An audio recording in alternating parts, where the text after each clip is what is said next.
July 24th, another win last night. The Cardinals a league best 23-9 and a commanding lead in the NL Central Division. The Cardinals look to go to a season-high 21 games above the 500 mark with a win tonight. A few hours ago, thousands of fans made their way inside to Busch Stadium. It's photo night. Always a popular night here at the ballpark. Albert Pujols shaking hands, taking pictures. You just saw Ryan Franklin also signing autographs. That's Al, I'm Dan, and welcome to Cardinals baseball. Excitement, yeah, we had it last night. Let's hope we can match it here in game number 2, and Albert never ceases to amaze. You're absolutely right. His 8th career walk-off home run, first since '06. It seems like he does it on a daily basis, but they are very special. And what a special night. You know, you had Smoltz's home debut for the Cardinal fans. He was outstanding. And then what about the timely pinch hit, first pinch hit home run ever for Cleo Green, and that tied the ball game and set up the drama for Albert. Now in game number 2, Craig Stammen gets the start for the Nationals, and for the Cardinals, another chance for Mitchell Boggs to really put a stamp on that number 5 position in that starting rotation. A couple inexperienced right-handers. Both of them are ground ball pitchers, and both of them trying to make their mark here at the major league level. Well, you mentioned it. Excitement last night. Great plays. John Smoltz home debut. Khalil Green off the bench. And, of course, Albert at the end. 3 great moments. We'll relive those, replay them when we come back. It's game 2 on Fox Sports Midwest tonight.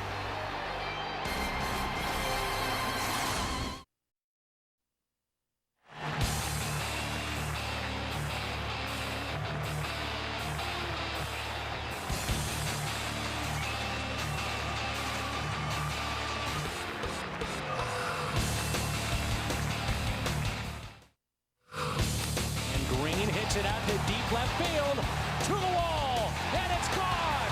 It's a home run. Pinch hit home run for Green, and this game is tied 2-2.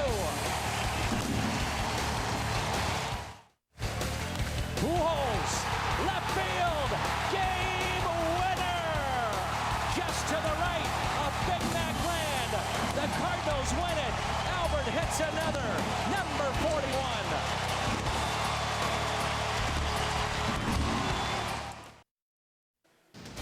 Brendan Ryan in the lineup tonight. He'll bat second for the Cardinals and making a case for a possible Gold Glove at shortstop this year. Here's a look at some of his top plays in '09. Ground ball. Ryan gloves it to second, out there first. Double play. 6-4-3. Ryan Schumacher and Albert Pujols. One of the best all year.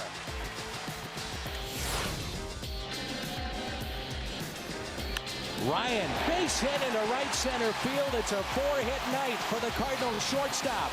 1 run is in. Here comes another. No throw to the plate. What a night for the Cardinals shortstop, Brendan Ryan. 4 for 4, and he drives in 2.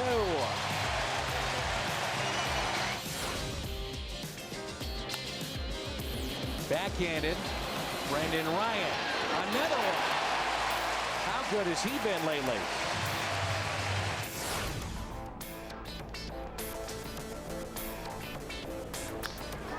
Maybe better this time. Deep left field. To the wall. Grand slam for Brendan Ryan. 4-0 Cardinals. Brendan Ryan, his 2nd home run of the season, a grand slam. Native Southern California. He gets one down and in, drops that bad head out there. As you said, Dan, you said it better than I. I was looking for the triple. With the base loaded, you got it in the slam. Brendan Ryan, first career grand slam on his 2nd home run here in 2009.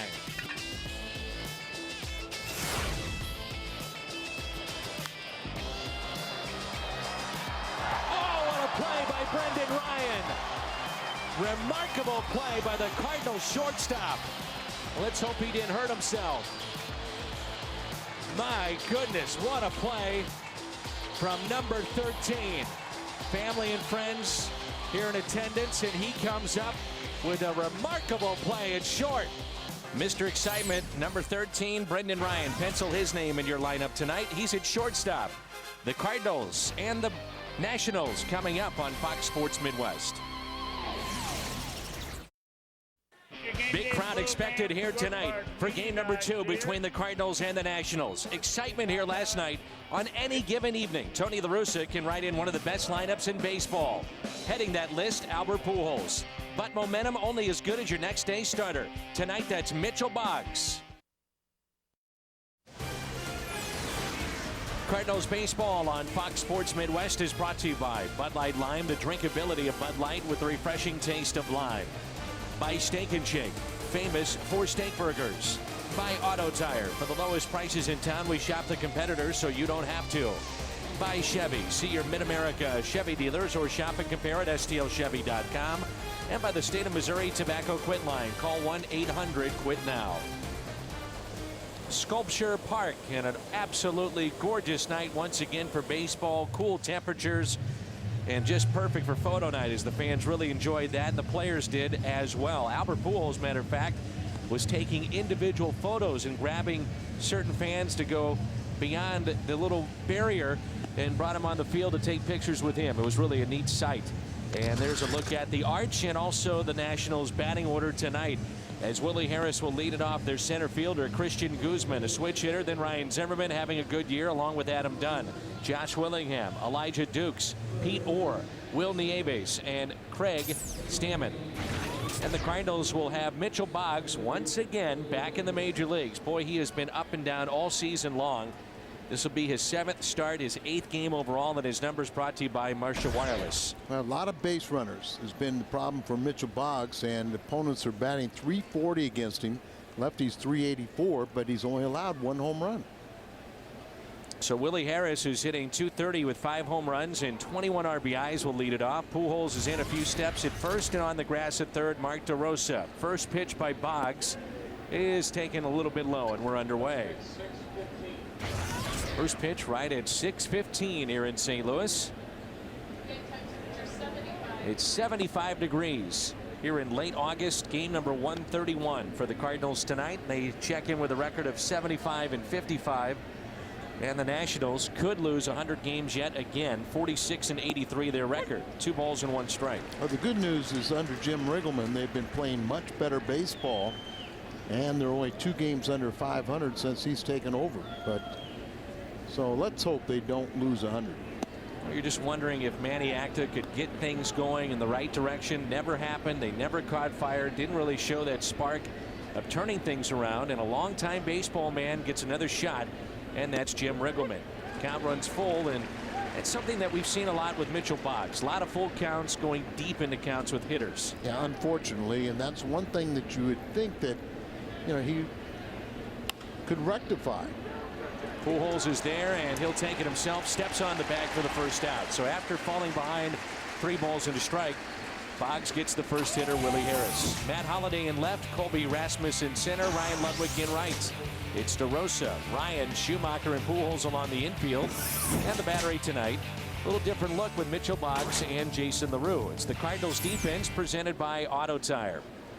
The Cardinals really haven't hit all that well last 7 to 10 days, but they have pitched. Boy, they pitched. Well, if you look at how ineffective the offense is, it's hard to believe that they have played so well. They're 7-3 in the last 10 with only about a .220 batting average. But you're right, they have just pitched lights out for Tony La Russa, and it's been fun to watch. 0-1 pitch to Guzman. That's past Pujols and a fair ball down in the corner. A few years ago, he could really run. He's on his way to second base. He's going to stretch this into a triple. They missed the cut at Schumacher, but it doesn't matter. Brendan Ryan backing up, and it's a 1-out triple for Christian Guzman. It's his 7th triple of this year, but that's what, when he was in the American League, he was just a triples machine. Our keys to the game, the Cardinals pitching. The last 10 games, you see what they've done in the opponent's average. First, home runs allowed only 6, and hits allowed 66. And the offense, that's where you get a little bit concerned with the new faces like Holliday and DeRosa and Lugo. You know, it's been a collective effort where they just have not hit all that well. That's right. I mean, the pitching is the best in baseball, and the last 10 days the offense has been the worst. Big gap in the right center, and here's Zimmerman. Now remember, Washington had a chance early on in the ball game yesterday. They couldn't cash in. The Cardinals jumped out to a lead. Washington late would take the lead 2-1. Then Khalil Green off the bench, pinch hit home run. Really neat moment of this 2009 season. Tied it up at 2-2. And then Pujols would win it with his first walk-off home run since 2006 when he did that against the Dodgers and Odalis Perez. He kind of owned Perez, didn't he? It was almost like Perez that night. I remember we were talking after the game. It was like he just laid it in there. Well, the numbers, I mean, the numbers were so unbelievable in favor of Albert that probably thought that was the best way to get him out. Just here it is, put it on a tee. And sometimes, isn't it funny how that works? Yeah. You know, you can be perfect inside and outside, and yet that hitter will own you, and then you throw one right down the middle, and you get the out. You get a pop-up. You get an easy ground ball. Sometimes a pitcher will throw what we call a BP fastball, but if you throw that in a game, they don't hit it. BP, they don't miss it. Here's a fly ball into deep right field. Ludwig backing up on the track, makes the catch. Guzman will tag up from third base. It's 1-0 on Ryan Zimmerman's 89th RBI of the season. These Nationals, they can score some runs. They actually have scored more runs in one fewer game than the Cardinals have this season. But their problem has been pitching, and we'll see if the youngster can right the ship for the Nationals tonight. They're also doing it for the rest of the season without Niger Morgan, the former Pirate, who was traded over midway through. And the Nationals are really high on him. They think that he is the right guy to play center field in that spacious ballpark, a leadoff man, and a good presence in their clubhouse too. Just broke a bone this week, broke a bone in his hand, and he's out for the year. That's why Harris is getting the playing time. And once again, the shift on as a second baseman playing short right field. Remember the play last night where Dunn hit it into short right in the first inning, and it saved a run on a very fine play by Lugo. And even Tony La Russa conceded afterwards that Lugo might have been too deep, but yet the play worked out for the Cardinals. Well, you see that the arch cut into the grass there, that Schumacher's playing in the middle of it. Lugo was on top of it. Off the glove of DeRosa, the third baseman near shortstop, and it's a base hit for Adam Dunn with 2 outs. Lefties continue to kill Mitchell Boggs, and DeRosa playing shortstop. The third baseman shift over, you see him there, tries to time his jump, almost could get up to the apex and have a little bit to haul that one in, but he got over the glove. So Dunn to left, 25 hits. A little surprising, isn't that? And it kind of makes it a little surprising that you put that shift on so dramatically. Mention the lefties. They came into play tonight hitting .384 against Mitchell Boggs, and Guzman hitting from the left side and Dunn hitting from the left side with a couple of base hits here in the first inning. Here's Josh Willingham, who's hitting .293. He's had a nice year. A lot of talk that the Cardinals had interest in Willingham among other teams to try to pick up a bat at the trade deadline. He's got 21 home runs, 5 multi-home run games this year. Set a record for the Nationals in their brief career.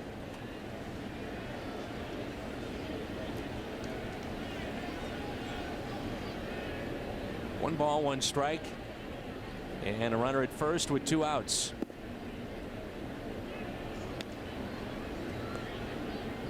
The Cubs win today 11-4 over the Mets. That's a final at Wrigley Field. There's a grand slam in that game. Fox, I saw where he had a grand slam and also had an RBI triple. I don't know if what else he did. That's hit down the left field line. It is hooking, and that ball is fouled. So Chicago could pull to within 8 games if the Cardinals would lose tonight, but it seems like every time the Cubs win, the Cardinals win. Every time the Cardinals lose, the Cubs lose. Isn't it amazing? The Cardinals have lost 6 games in the month of August, and every time the Cardinals lost in August, so did the Cubs. 2 balls, 2 strikes with 2 outs. And a runner at first base. Short lead at first by Adam Dunn. Boggs in his last start, which was against the Dodgers, and he hasn't pitched in a while, talked about a lack of consistency going to the plate. And there's what you're talking about, Al. The last 6 losses. Also, the Cubs result a loss as well. And yet Boggs hasn't pitched in 11 days. And a swing and a miss as he picks up His first strikeout of the night. 22 pitches in the first inning for Boggs. 1-0 Nationals. RBI by Ryan Zimmerman, his 89th of the season. 1-0 after a half inning of play against Mitchell Boggs and the Cardinals. Antonio La Russa's lineup reads like this: Skip Schumacher, the second baseman, Brendan Ryan and Albert Pujols. Then Matt Holliday, Ryan Ludwig and Colby Rasmus, Mark DeRosa, Jason LaRue, and Mitchell Boggs, who's hitting .091. And the Cardinals face a righty, Craig Stammen. It's our Marshall Wireless starter, as he made his major league debut earlier this year. That's right. This is 19th start. He's never pitched against the Cardinals. He's a ground ball pitcher. Matter of fact, he changed from a four-seam fastball that he would throw 94, 95 up in the zone and just didn't get people out. So finally somebody got him to try and throw the sinker, and he really wasn't on their radar screen at the beginning of the year, but now he finds himself pitching in the big leagues. He's called up to the major leagues back on May 20th of this season. First major league start was on the 21st against the Pirates. Went 6 1/3 with a no decision. And his first major league win against the New York Yankees back on June 18th. Also has a complete game under his belt. That was against Houston. And a 1-1 pitch to Schumacher. Drills it into right center field. That ball will get down. Extra bases coming up for the Cardinal leadoff man. On his way to second base, and he'll stop there. It's a leadoff double for Skip Schumacher. Well, will the Cardinals break out against this rookie? They usually have trouble against a guy the first time they face one, but in this case, making his 19th start, there should be plenty of video for the Cardinals. You see the sinking action, but he leaves it down and in, and that is not a good spot for a left-handed hitter. That's their sweet spot. Brendan Ryan, the shortstop. Albert Pujols on deck. I like this 1-2 combination at the top of the lineup with Schumacher and Ryan. Well, the two guys flirting with 300 batting average. Both of them have a little life and a little pep in their step. So it is something to get on base in front of Albert. Zimmerman, the third baseman, is even with the bag, and at least Brendan is going to try to move Schumacher to third. And then it's decision time for Jim Riggleman and how you want to approach Albert Pujols with Matt Holliday following him. I remember yesterday, Albert really did not look comfortable at the plate. A couple little tappers right off the end of the bat back to the pitcher. 0 for 3 before the home run. And he actually said after the game he had his best batting practice arguably of the 2009 season. And if he comes out and says that, knowing himself so well, you figure he's going to have a huge game. But as you mentioned, till that home run, he had been quiet. But not with the home run. That was a long homer just to the right of Big Mac Land. Here's a 1-1 pitch showing bunt taken low and outside.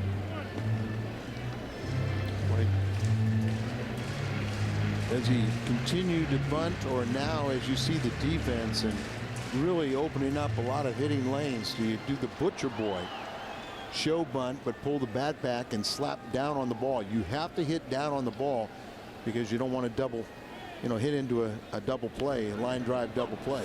Bunts it foul. 2-2. Now many times, which we'll see Ryan trying to bunt his way on, but you don't see that very often where he squares and sacrifices. Yeah, and in my mind, he would be a tough guy for him to sacrifice the conventional way. And why I say that is because he's always trying to drag bunt. And when you get a guy that's so fiery and, kind of a pepper ball guy, they can't just stand there still and try to sacrifice. There's too much moving. So they mechanically put themselves in a poor position to try and bunt. 2-2 pitch to Brendan Ryan. Schumacher's going to stay put at second. Probably could have advanced, but did not get a good read. You have to get a good read on that play there. And you almost want to walk down there. So you got to watch. You got to be aware. You've got to have that secondary lead. See Jose Oquendo wanting him to stretch that lead a little bit too. Right. He can see the second baseman. He doesn't know where the shortstop is. That's why you rely on the third base coach for that knowledge. But they're really not watching him closely. Brendan Ryan hits it to short, going to third, and he is out. Took a chance. He gambled. Didn't pay off. And a good play there by Guzman. 6-5 over to Zimmerman. Well, you got to make it out here, and Guzman thought he had a chance. Ball was hit behind Schumacher. He wasn't lollygagging. He was hustling all the way, and now maybe this way it guarantees Albert to hit. The other thing too, Al, Jose Oquendo was trying to stretch that lead. Right. And he did not have a very big lead out there at second base. Probably could have had a step or two, and that may have been a difference of him being out or safe at third base. Here's Pujols with one out and a runner at first. 41st home run last night. Now with 108 RBIs, and his average is at 316.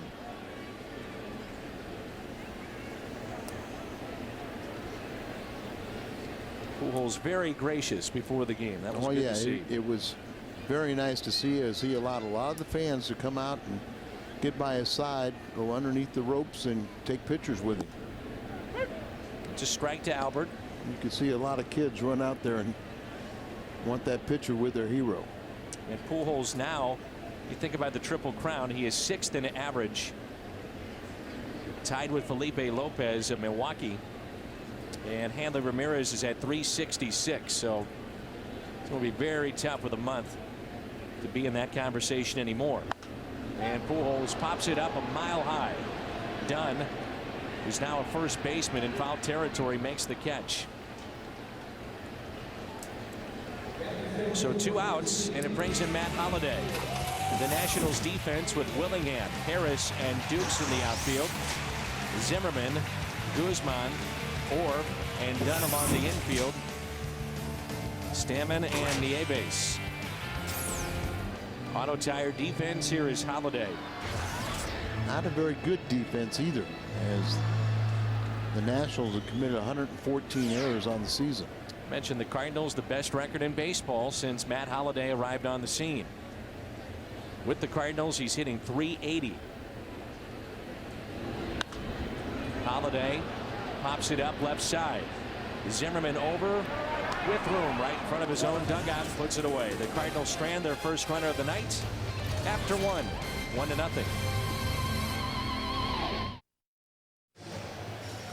1-0 Nationals in the top of the second.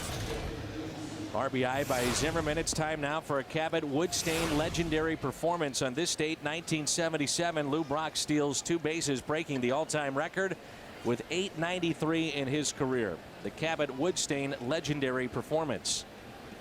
We should note that Lou was pinch hitting, so to speak, for Bob Gibson yesterday in Bob Gibson Field, donated by Cardinals Care, the 18th field that they have donated since its inception back in 1997.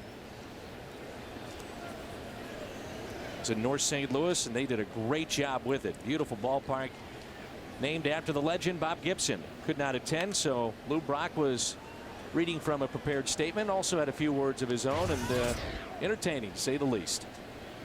I know the fans got a kick out of it, those that were there. And I remember on this date in '77 when he broke that record against Philadelphia. Elijah Dukes chops one to short. Brendan Ryan is there and makes the play.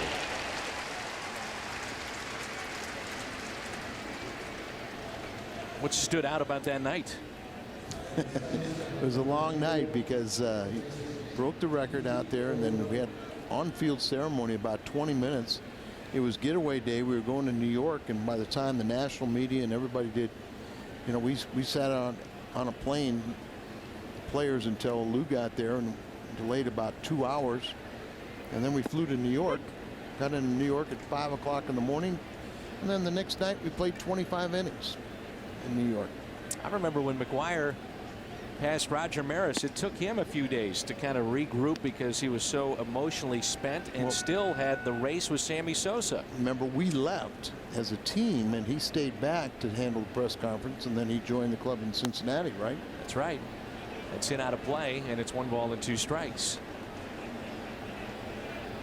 Sure, he had a private jet taking, but Lou had to go with the rest of us. like a DC-9 we traveled on back then, an Ozark DC-9. Well, now it's a 757 by American Airlines. Or pops it foul. He's back in the major leagues. He's played with the Atlanta Braves, and he was a 39th round draft pick of the Rangers back in '98, 1,187th overall. But now living his dream and playing in the big leagues. 1-2 pitch. And he rips it into right center field. Again, those lefties giving him trouble tonight again. Well, Dan, you know, we were talking about last night the #1 draft picks overall and what they've done. I always think that you should always have a pretty good #1. You know, and he misses location. He wanted it inside, and the ball was out over the plate. But I've always say you've got to rate your drafts on what you do with the surprise picks, the guys that nobody else thought, and how your farm system can develop those guys. Like you say, Orr was a, what was he, over 1,000 pick? Over 1,100. 1,100. Hit down the right field line. This is slicing and foul. Nieves, the hitter, the catcher tonight for Washington. Well, it's going to be interesting because, you know, last night it was surprising as Jim Riggleman elected to have a couple guys run off of Molina, where with LaRue back there, and not to say that Jason can't throw, because he can, but if they're going to run off of Molina, you'd think they're going to run off of Jason LaRue. And if I'm Jim Riggleman, I don't mind playing this way. I want to show my young team that we want to be aggressive even against one of the better teams in the league like the Cardinals. Boggs should have been running. Second base. Double play. He needed that. A double play started by Mitchell Boggs.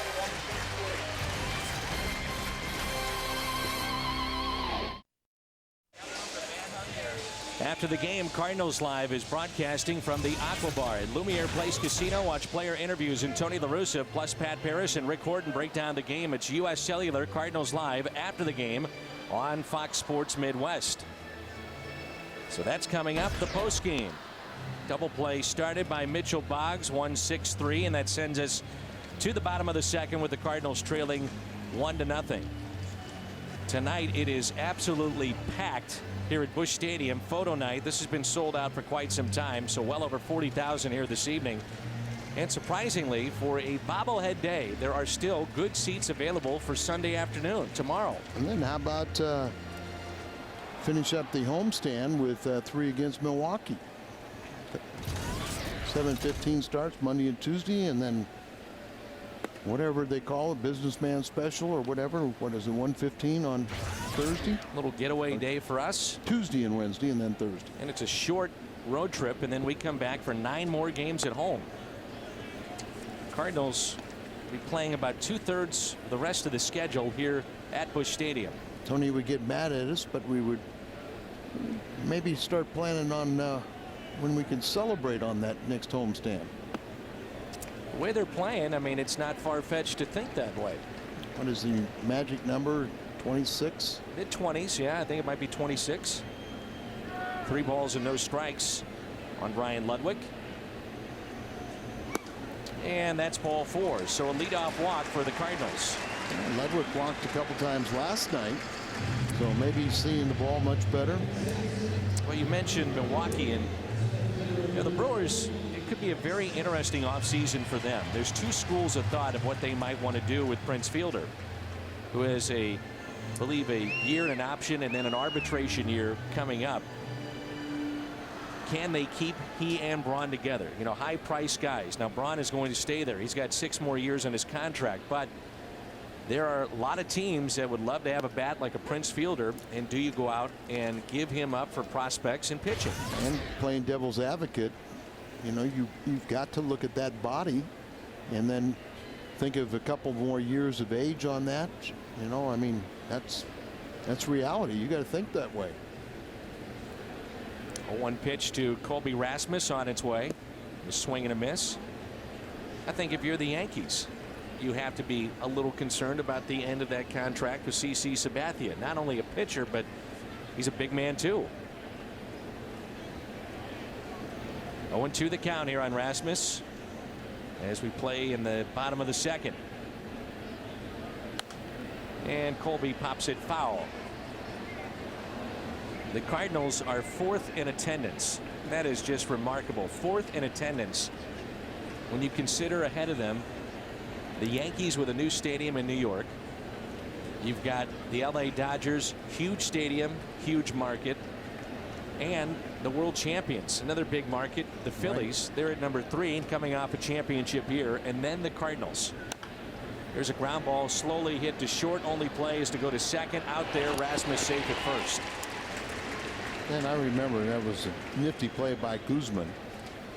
And I remember when the first time Cardinals went over 3 million, the commissioner of baseball made the analogy that that was like New York drawing 13 million and LA drawing 10. That is something else. If you're traveling and can't catch the Cardinals TV broadcast, catch all the action on your computer at MLB.tv. Over 100 live out-of-market games per week. Visit STLCardinals.com. That's where baseball is always on to find out more. I mean, the Cardinals are drawing ahead of the Mets, and they're in a new stadium, Citi Field. What a rough year it has been for New York. They lost again today to the Cubbies 11-4. Even with a huge payroll, you know, you just can't have the depth to combat all those injuries to such key personnel. 0-1 pitch to DeRosa. It's Delgado and it's Jose Reyes. I mean, it's John Maine. It's big players for them that make difference, a huge difference over the course of a season. Billy Wagner, who now is with Boston after he came off the disabled list and accepted a trade. Colby a little bigger lead this time and leaning, diving back into first safely. It's one of the aspects of Kobe's game that he's going to have to really work on. Utilize that speed and be more of a threat on the base paths. But you know, there's one thing that, you know, if Tony La Russa could help out, is this team's offense stagnant, is try to get the running game. There he goes. Good jump. It was a breaking ball too, so no chance for the catcher. Will Nieves, a stolen base for Colby Rasmus. Really good jump. It's only his 3rd stolen base of the year in 4 attempts. So, you know, you almost got to force him to run because he's just not comfortable getting that lead and taking off. You talk to guys that have been around this game a long time, and they'll tell you, even a guy like Rasmus who's got tremendous speed, it doesn't matter. Base stealing is an art form. Yes, it is. And the speed helps, but there's so much more that goes into it. well, you look at Albert is leading the ball club in steals. What is it? Molina is 3rd. And it comes down to knowing pitchers, situations, good jumps, reads, all those things, as Molina has the night off with LaRue behind the plate tonight. Rosa's starting to pick it up a little bit. He's starting to feel a little more comfortable. A little modest 3-game hitting streak. Batted over 300 on this homestand. Not many Cardinals can say that. Yeah, I'll be interested after the season, whenever that may come, whenever it comes to an end, to find out truly how much that wrist is bothering him, because I'm not sure we've seen him swing the bat as well as he was prior to the injury. But the Cardinals have done their due diligence in not only getting good players but also good people, and DeRosa is already turned into an impactful guy inside that clubhouse. Very much so. Good veteran. And this young right-hander doesn't walk many, so a little surprising that he's walked 2 in this inning. How much do you think that is, though, when you're facing this kind of lineup, where all of a sudden you're saying, all right, we're playing the Cardinals, some believe the best team in baseball. I'm a young guy. I know you can't think this way, but it is human nature where you feel you have to be perfect. Well, you just stated it. You can't think that way. I mean, you really got to look at it as this is a great opportunity for me to show the world of baseball that I can compete against the best and I can excel. Here's LaRue, who's done a really good job as a backup catcher, hitting .239, 1 home run, 3 RBIs. But as Tony and Dave Duncan will tell you, they want somebody that is a good receiver, also a catch and throw guy, and LaRue for the most part is still very good at doing that. That is first and foremost. You know, be able to catch and throw, go out there, spell your primary catcher, and LaRue really takes the job serious like Molina. Tony and Dave Duncan are very difficult and very tough on their catchers. And you've got to be a part of every one of those pitchers meetings. You've got to really use your head, get out there and really help out your pitching staff. You got a lot of responsibility, and these two guys, you know, welcome that and excel in those areas. 1 ball, 1 strike on LaRue. Boggs on deck, 1 out, 2 runners on for the Cardinals. They stranded a runner back in the first.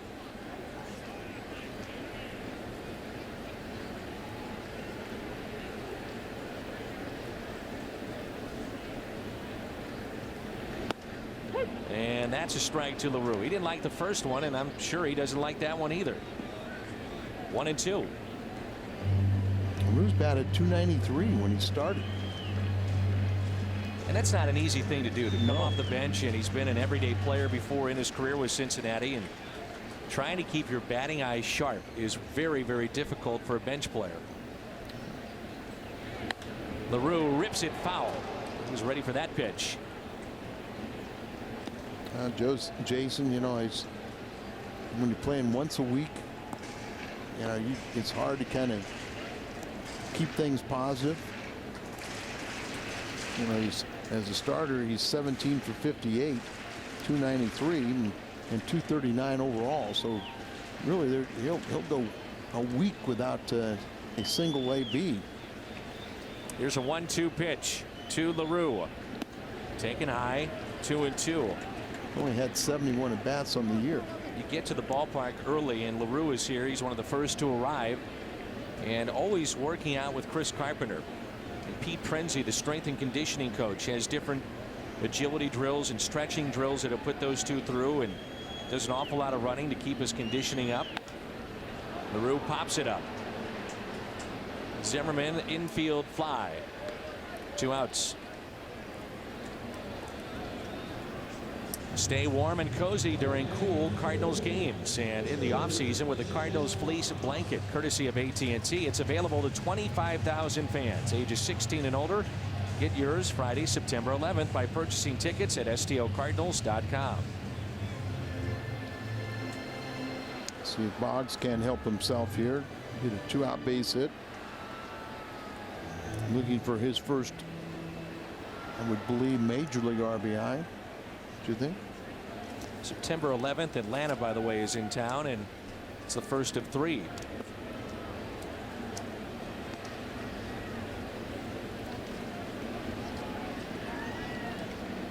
I pointed this out the other day. There was the possibility that John Smoltz could pitch against his former team. You know that all eyes in baseball would be on that night with John Smoltz going up against the Atlanta Braves. Wouldn't that be something? Well, you just think about what Bobby Cox would be thinking. Chipper Jones, John Smoltz. If he was nervous the other day against the Nationals. And Boggs strikes out. If it works out, he would pitch next Saturday against the Braves. Cardinals have stranded 3. Cardinals baseball on Fox Sports Midwest is brought to you by Kia Motors. To learn more, visit kia.com. By the Casino Queen Hotel and Casino, home of the loosest slots. And by AT&T. Switch to the nation's fastest 3G network. AT&T, your world delivered. 1-0, top of the third rolls in.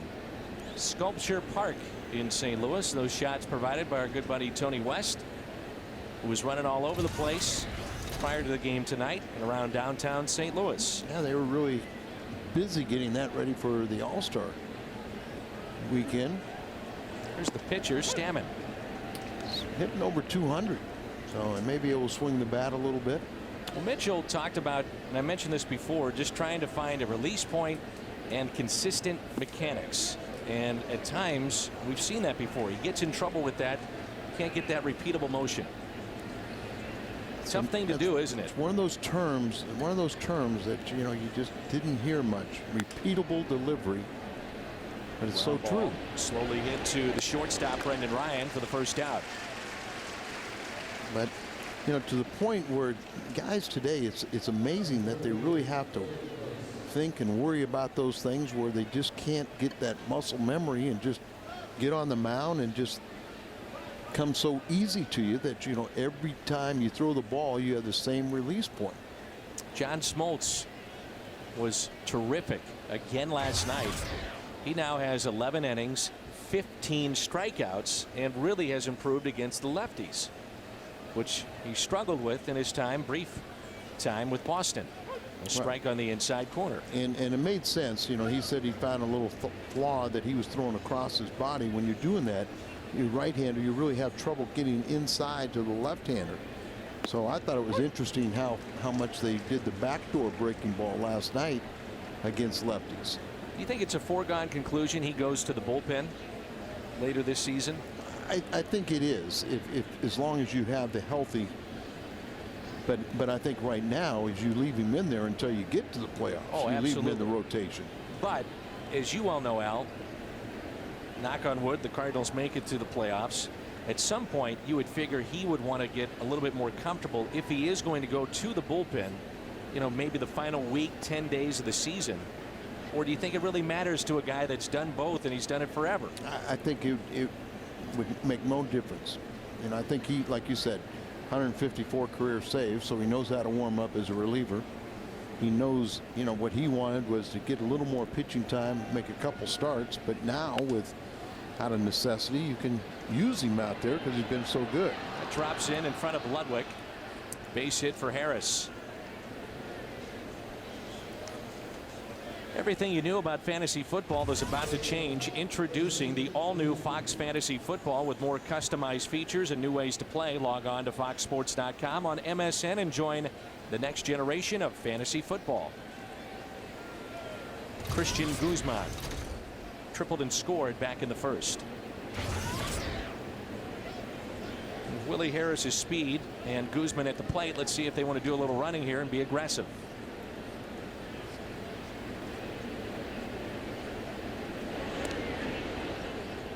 Albert Pujols on Monday will have his charitable golf tournament for the Pujols Family Foundation and the winner of the Roberto Clemente Award, which I know means an awful lot to him. It is a very prestigious award. Rounder pulled foul. Not only what you do on the field, but probably even more importantly, your humanitarian endeavors. Every team has a recipient, you know, and then they take the overall winner for the true Roberto Clemente Award, and it's quite an honor just to be nominated for your team with all the good work so many of these guys do. There are some believe that number should be retired, similar to that of Jackie Robinson. And back in is Harris. 42 retired around baseball, and some believe 21 should be retired as well. It was Molina-like there from Jason LaRue. Albert's never surprised when Molina did it, but I don't think he was too surprised, but he didn't catch the ball. 1 ball, 1 strike on Guzman. Checked by Boggs over at first. Jim Riggleman, aggressive last night, former manager with the Padres, Chicago Cubs, Seattle Mariners. Just a partial season there. And Willie Harris is one of their better running threats. You can see he keeps a stopwatch over there. Very similar to that of Dave McKay. Now, Dave McKay, the Cardinals first base coach, always carries a stopwatch out to the first base coach's box, but also in that dugout, he's told me that one of the things he likes to do and has done in the past is keep a stopwatch on opposing players and his own players. So when they go out and acquire a player or free agency sign a guy, he'll go over with him. Hey, this is what we picked up that you were doing. This was your consistent time to the plate and why we ran against you or why we didn't. Correct. Those guys are very, very valuable inside that dugout for input for John Mozeliak and his staff to go out and make some moves. They say, yeah, we like this guy, or we'll talk to the players and figure out what kind of guy we're acquiring. This is what we're looking at for this particular situation. And it's 3-1. Well, a lot of young pitchers, you know, you get into a situation like this, and remember, a lot of the running game, the step off, the throw overs are called from the bench, but you can't worry so much about that base runner to where it affects you throwing to the plate.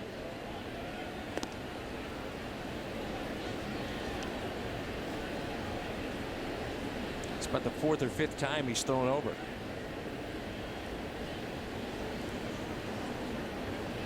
Fall behind, and then Guzman becomes even more dangerous. 3-1 count. There goes Harris, and the pitch is hit to Albert. He'll go to second. Out there, back to first and safe. Albert was off How the did they bat. get that lead runner? Wow.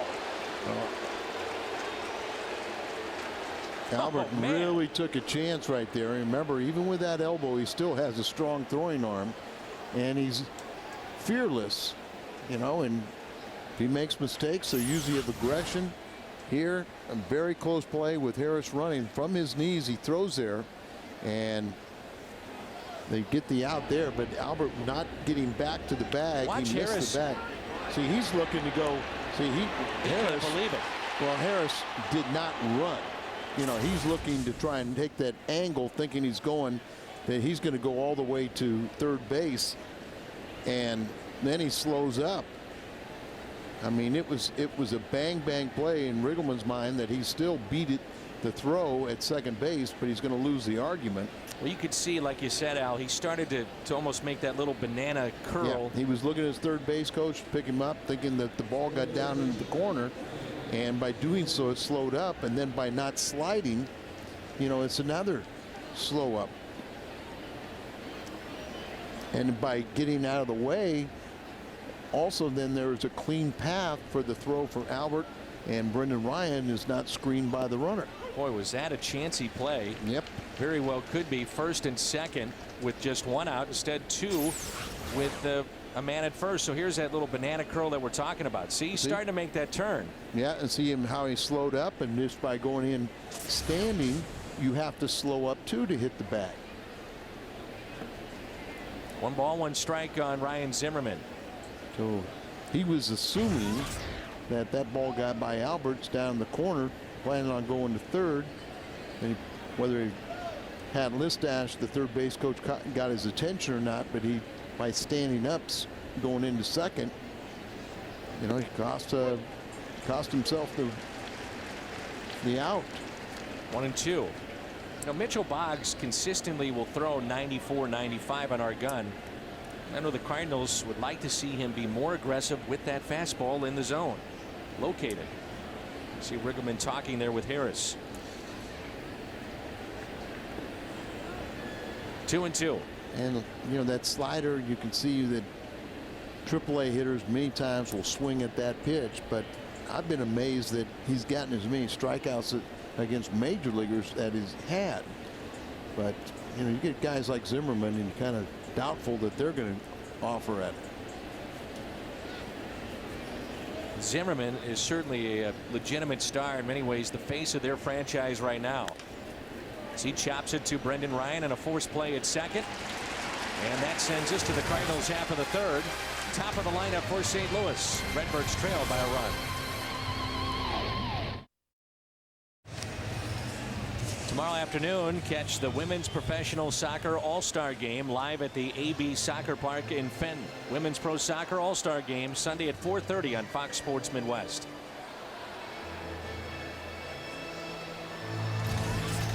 Cardinals trailing 1-0. Here's Skip Schumacher. Schumacher doubled his first time up.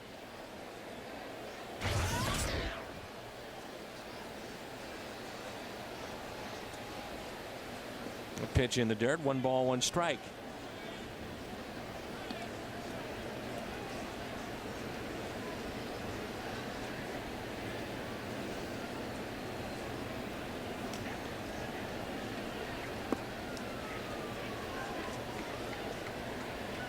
Skip has talked about this team in comparison to 04 and 05 and teams that he was around, and then a couple teams that he played on, as being a better team than those teams that had 100+ wins.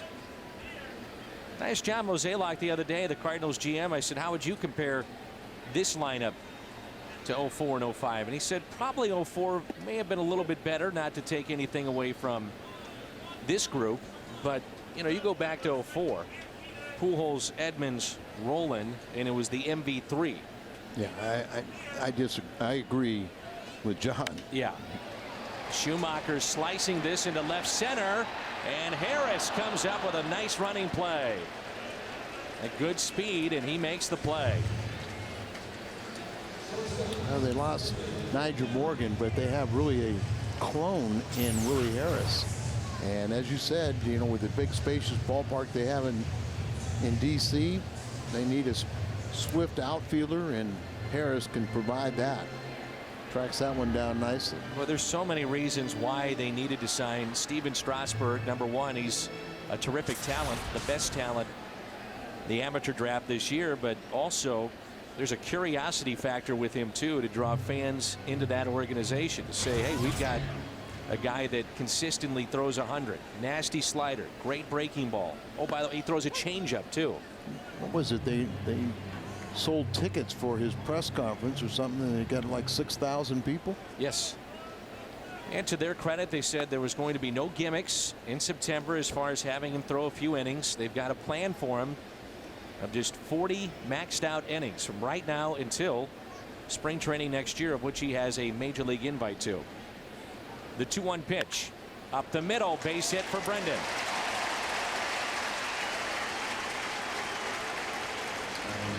Don't miss the last Ice Mountain autograph night of the season. Join us on Wednesday, September 2nd, to meet your favorite Cardinals players and alumni. For details, visit STLCardinals.com. It'll be Wednesday, September 2nd. I asked Jim Riggleman if he met Strasburg, or if he's seen him throw, and he said, no, I met him, but I have not seen him throw. We didn't even have him throw, you know, for us. Shelby Miller was here the other day. Threw for Tony La Russa, some of the Cardinals minor league staff. Wait until the third time Pujols comes up and all the flash bulbs that'll be popping here at the ballpark. Nightfall is truly upon us, and it's photo night. So you think they brought their cameras, huh? I do. That's usually why they would come out to photo night. Just trying to figure that one out, but it's a pretty good reason. Here's a 1-0 pitch to Pujols. 2 balls and no strikes. This right-hander walked 2 back in the second.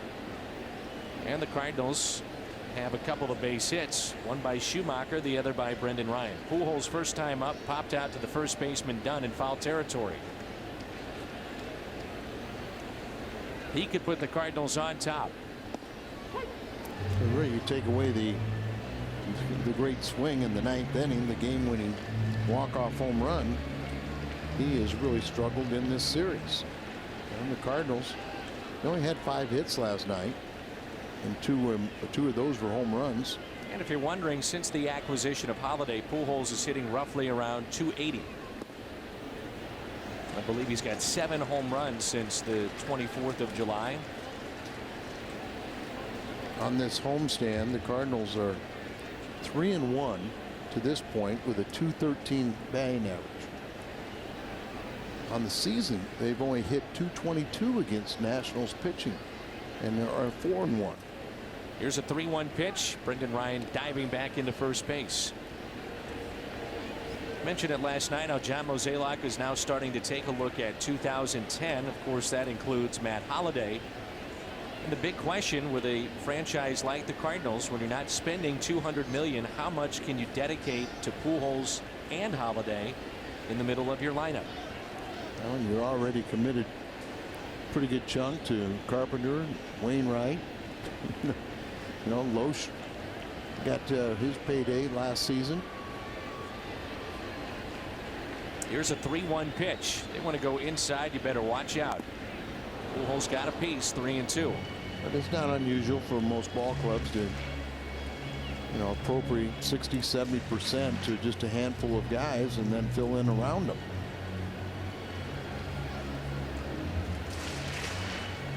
Pujols saw an awful lot of fastballs last night. Interesting to note that. First inning, he had 5 fastballs. 4th inning, it was 3, 6, 2. And then in the 9th, he saw 3 fastballs, which, of course, one of those was hit about 500 feet. A 3-2 pitch to Albert. Ryan is running. And it's taken for a ball. Third walk issued by Stammen. Stammen on the season has shown a tendency to get through the lineup twice with relative ease, but that third time they hit him about 330. So he's flirting with danger with these 3 walks. So here is Matt Holliday. Holliday popped out to the third baseman Zimmerman. Foul territory first time up. 18 home runs, and 7 of the 18 have been hit with the Cardinals. Runners at first and second for Matt. Holliday cranks one out to deep left field. To the track. To the wall. Out of here. Into the bullpen. Matt Holliday. 8th Cardinal home run. Redbirds their first lead. 3-1 St. Louis.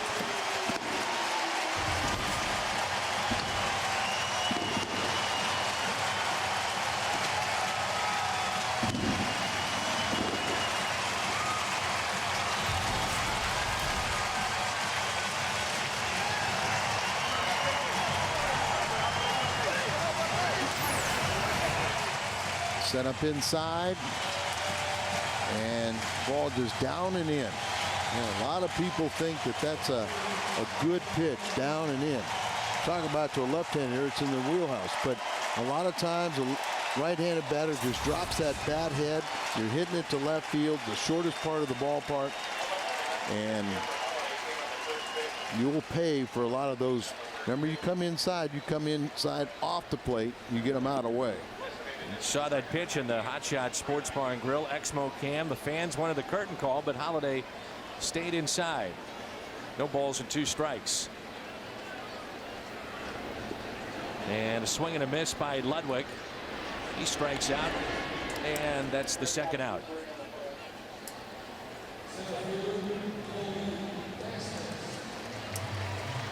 You know, we talked about John Smoltz. There he is on the left, Matt Holliday on the right. Smoltz facing his former team. That would be here in St. Louis. But for Matt Holliday, he heads back to Colorado in games that could be of huge importance for the Rockies. Right. Remember, he was a runner-up MVP wearing that uniform. 3-time All-Star, 3-time Silver Slugger. And when they went to the World Series, he was the NLCS MVP. So he meant an awful lot to that franchise, which he was originally drafted by back in 1998. Holliday makes it 3-1 St. Louis. Top of the 4th, and it's 3-1 St. Louis thanks to Matt Holliday and his 8th home run. RBIs 30, 31, and 32. The Anheuser-Busch Brewery Tour is open 7 days a week, and it's free. The tour includes a visit to the brew house, lager cellars, packaging facility, and of course the famous Budweiser Clydesdale stable. For more information, please call the number 314-577-2626. Again, 314-577-2626. If you haven't done so, great way to spend an afternoon. The Anheuser-Busch Brewery Tour. Adam Dunn singled back in the first. The folks at ABL will treat you right. I think Bob Carpenter and his family went there today with Ray Knight. They were talking about that last night. Pitch is popped up a mile high by Dunn. LaRue throws the mask. And this is a good teaching tool right here. And a great example of why, if you're a young catcher, you throw that mask as far as you can to get it out of the way, especially to pop up like that. Yeah, and in a sense, we're going to show you why you don't do what LaRue just did. But we'll say the good part is you locate, you hold the mask, right? And you threw it away. He thought it was far enough, but then he kind of, and watch what happens is he steps on it now. But you throw it far enough away, but he thought it was away. But then as the ball came back towards the playing surface, as you saw, he just end up stepping on the mask. But you hold on to it. You don't just drop it immediately. You hold on to it until you locate it, and then, as you said, try and throw it as far away as you possibly can. Here is Willingham and a strike. Also a tool, a teaching tool here is for Adam Dunn.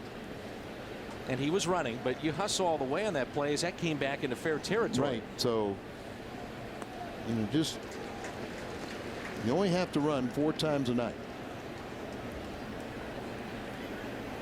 And if the old story, if you hustle, you never embarrass yourself. Outfield is straight away, and here comes a 1-2 pitch. A lot of sliders we've seen to Willingham, who struck out his first time up. And he chased one out of the strike zone for Boggs' first and only strikeout of the night. Brendan Ryan starts about a yard back on the outfield grass. He'll walk into the pitch as it's coming to the plate to give himself a little momentum on the balls of his feet, and then he's able to move right or left, but he is playing fairly deep at shortstop. But he likes it that way, and he likes to sling the ball over to first base. Yeah, and a guy like Willingham, usually hits the ball hard, but he takes that big swing, so it's not like he's going to just drop a bunt down or a swinging bunt. I would have to say Brendan probably plays the deepest shortstop of anybody that we see come through a Busch Stadium. Most guys are still on the dirt. Now they'll be deep where he's standing right now, but they don't start on the outfield grass like Brendan does. The way he's played defensively, he can do whatever he wants.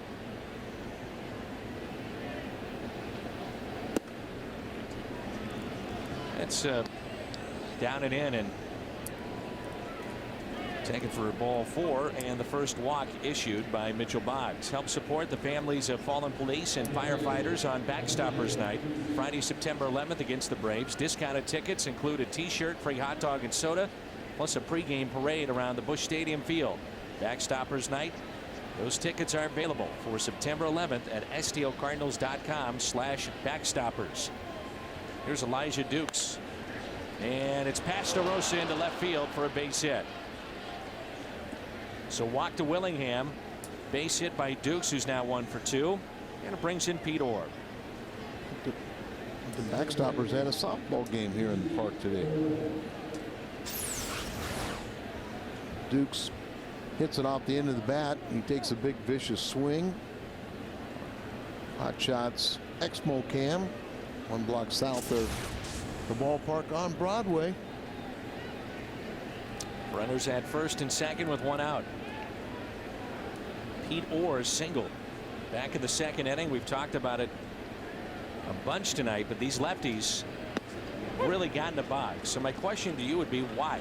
What are you seeing with the lefties? Is he leaving that slider over the middle of the plate to them? Yes, he's leaving pitches out over the middle of the plate. He's not getting up inside enough. 0-1 pitch. Base hit out to left.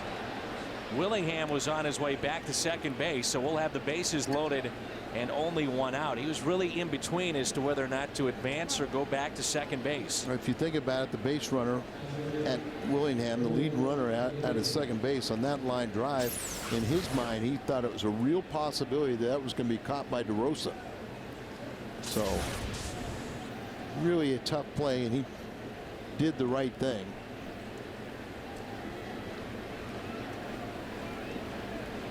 Will Nieves out of San Juan, Puerto Rico, made his debut in the major leagues with the Padres. He's been with the Yankees, Angels.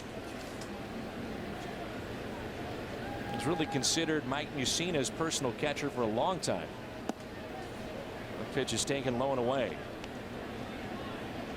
Mike Mussina has a 21 season and says enough's enough, as he was closing in on 300 wins. Right. There was an outstanding pitcher in his prime. There's a broken bat, slowly hit. Brendan Ryan only play to go to first. A run will score. That cuts the lead to 3-2. Willingham scores the second Washington run. RBI for Nieves, and that's his 23rd.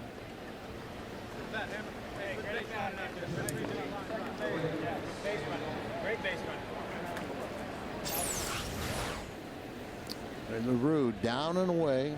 Now watch the glove as the pitch totally misses location.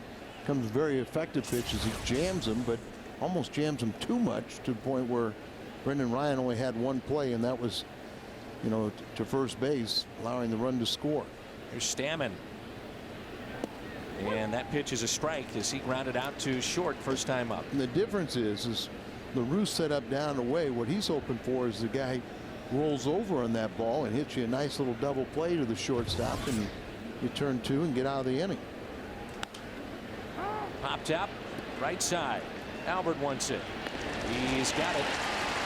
DeRosa, LaRue, and Boggs. 7, 8, 9 coming up. Washington cuts into the lead with a run. Here in the top of the fourth, it's 3-2.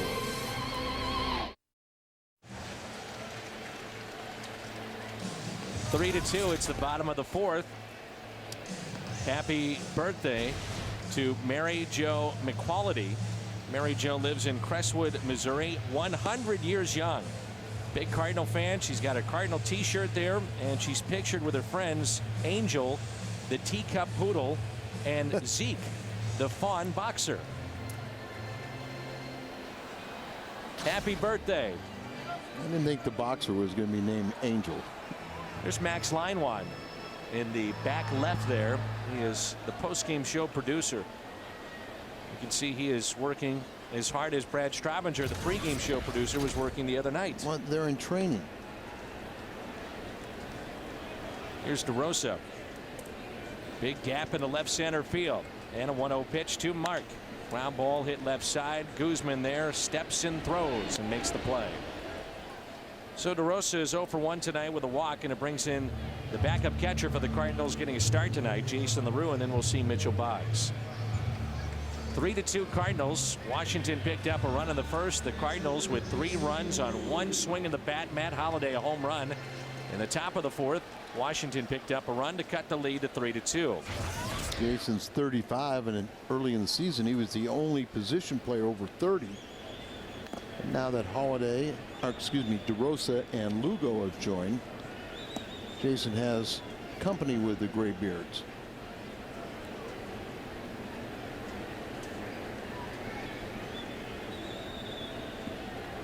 Saw on that swing the grimace of Matt Holliday on his home run. I mean, he just takes a vicious cut. When he decides to swing, there's no holding back. He's going to let it rip.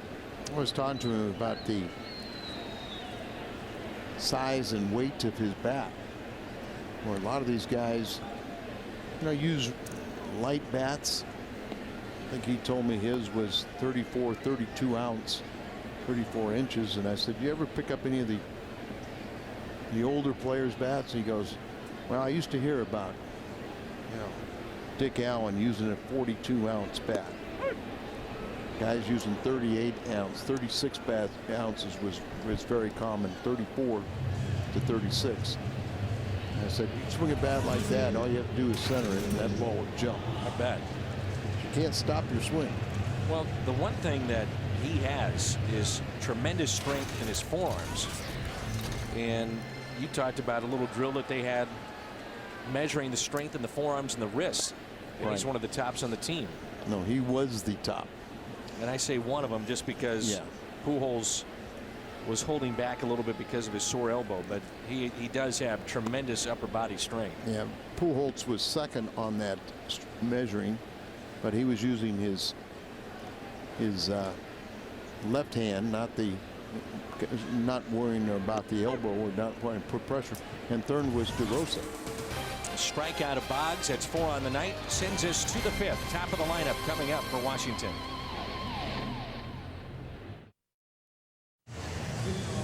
Looky here. Brad Straubinger, our pregame show producer, and Max Leinwand together.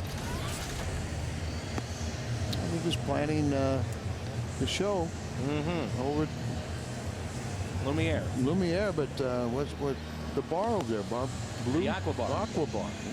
I knew it was blue.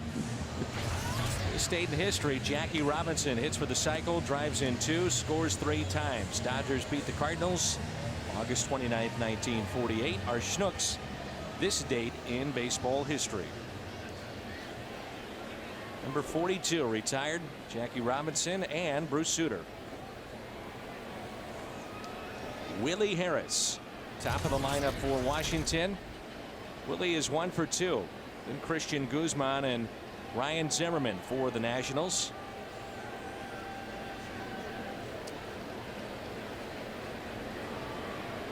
Boggs pitching in the 5th.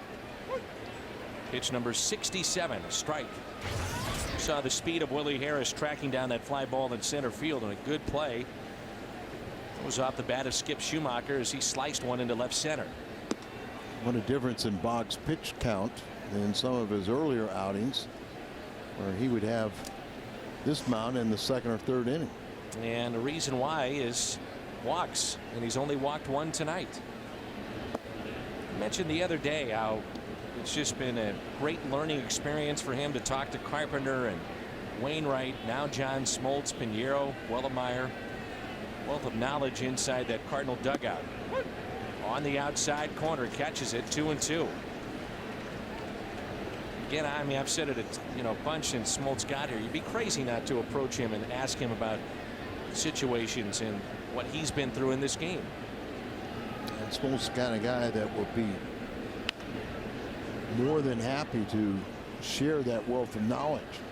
Notice the big zipper on his elbow. He's had 5 surgeries. Right. So if you've had an injury situation, mentally how to come back from it, physically what you have to go through. Obviously winning baseball. Money's not the issue with him. It's the competitiveness and wanting to be on a championship club again. The speed of Willie Harris. We noted that Brendan Ryan will play on that outfield grass, but this guy's speed, he slaps it. You've got to glove it and get rid of it quickly. Yeah, remember we were talking about Willingham, how you go ahead and play back because he lets it rip. But this guy, as you say, is slap hitter and swinging bunt type affair. So you've got to be coming in and know that many times you're going to be feeling balls on the front part of the grass.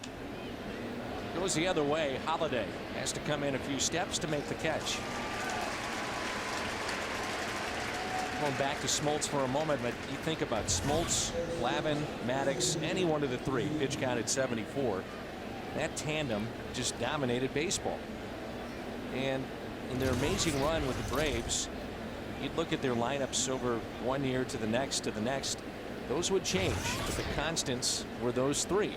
And Leo Mazzoni was the genius with those three, and Al, I could have been the genius. When he went elsewhere, the magic kind of wore off. This is slicing down the left field line and out of play.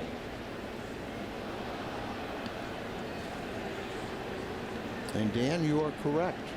You could have been a genius with those three. You can pay me a lot of money, and I would have started rocking back and forth and said, "All right, John, go get them." You might just stood on your head. Tom Glavine, hey, find the strike zone. Let's go, buddy. Greg Maddox, make that ball move a little bit. 1 ball, 1 strike.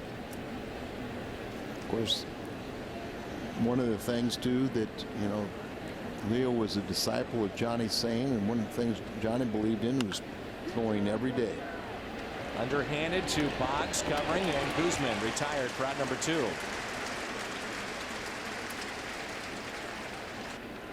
Well, sometimes Pujols will take them themselves, but in this case, with the speed of Guzman, you can hear that they are screaming at Boggs to get over and cover, something that they do from the opening of spring training in the season. That's where there's guys on the bench and somebody just reminding. It's Jason LaRue. Yeah, it's LaRue. Yeah, Jason LaRue is, that's one thing, just to remind his pitcher that you got a responsibility, get to the right side, cover the bag if anything's hit to the right side. Here's Zimmerman with 2 outs. Third baseman is 0 for 2. It's going to be Boggs' most efficient inning. I hope so. Excuse me, 0 for 1 tonight for Ryan Zimmerman. 1-0 pitch. Tight slider that time, but another example of maybe catching a little bit too much of the plate with a guy like Zimmerman.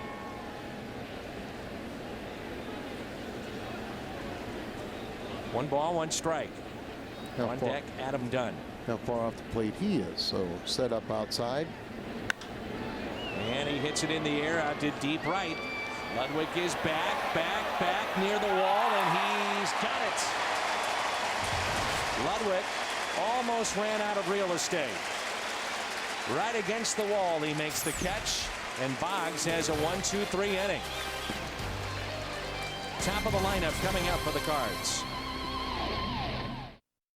Time to bring you up to speed with the AT&T Rapid Rewind.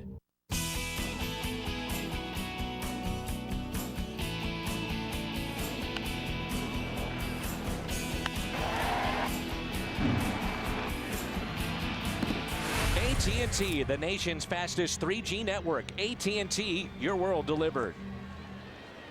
1 ball, 1 strike on Skip Schumacher. We're back. It's the bottom of the 5th. And 3-2, the Cardinals have the lead. Matt Holliday, a 3-run homer, and that was back in the 3rd. Schumacher 1 for 2. He doubled back in the 1st, and good play by Willie Harris to take an extra base hit away. And a drive into left center. Second time up for Skip. Schumacher here. Brendan Ryan on deck, and then Albert Pujols. 1-1 is taken up and in. Well, here we're going to find out, because third time through the order, hitters have hit .330 off this righty. Telling stat. Yes.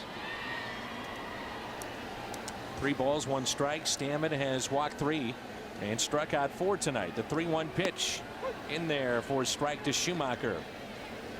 Again, the Cardinals only have 3 hits, but the 3-run home run makes that 3 hits look a little bit better. Washington has out hit the Cardinals 6-3, and Schumacher hits it sharply to second. Pete Orr to his right to make the play. Cardinal fans, when it comes to tickets, you deserve Major League service, so go online to StubHub. It's the official fan-to-fan ticket marketplace of the St. Louis Cardinals, and the only site with Fan Protect guarantee. Here's Brendan Ryan. He's 1 for 2 with a run scored. Mustache and all. While the mustaches have kind of come and gone with this team, Brendan has kept his.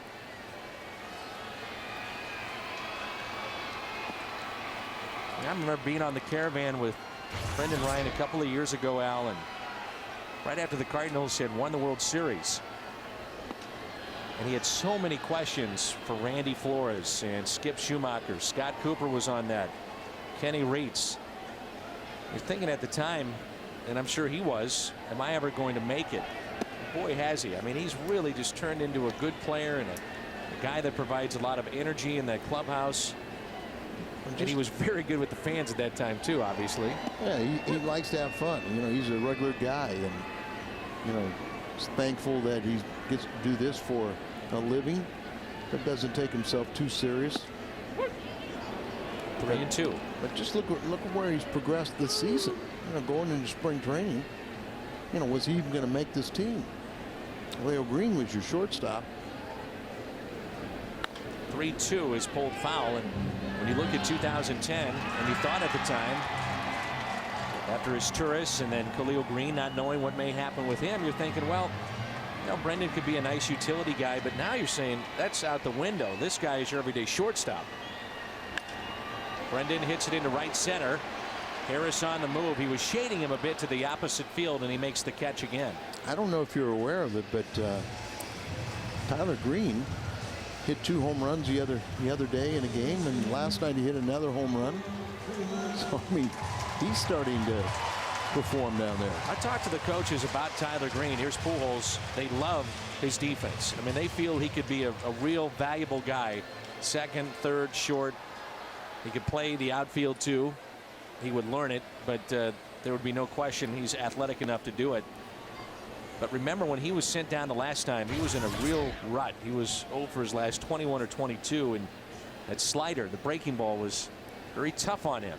But they feel he's made progress there, which is what you're supposed to do. Yeah, and he's a former #1 draft pick that has never hit until this past season, and really kind of opened some eyes, you know, in spring training, swinging the bat.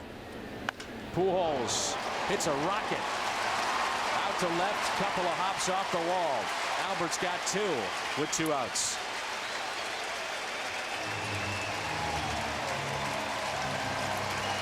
Getting closer in those doubles now. He's 2 doubles shy of tying Joe Medwick for 3rd on the Cardinals all-time list.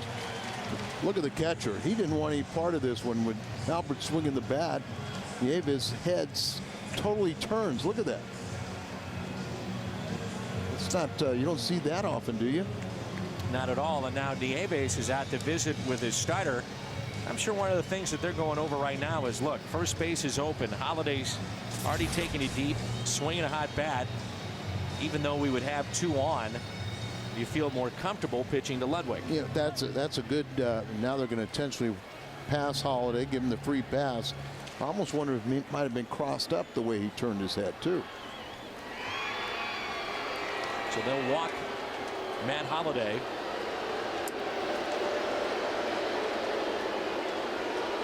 Watch how the pitcher will just lob this in.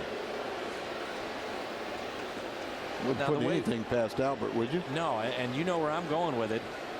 You know, if he wanted to, pitcher is taking it for granted that he's not running. With him lobbing it like that, you can almost think about taking third. Now, you wouldn't do it, but. Well, you have to get through the conversation he's having with Guzman, too. Right. Ron Vallone, former Cardinal, is getting loose. The lefty in the bullpen for Jim Riggleman. They've got 2 lefties out there, Sean Burnett and the former Cardinal, former every other team, Ron Vallone. Still pitching, though. Yes, he is.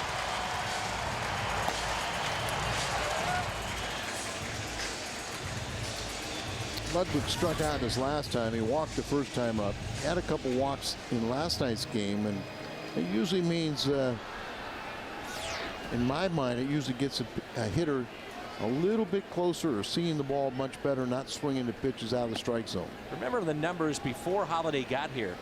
When they would intentionally walk Pujols, his numbers were terrific. And overall, whether he was walked intentionally or not, Ludwig had great numbers in that situation.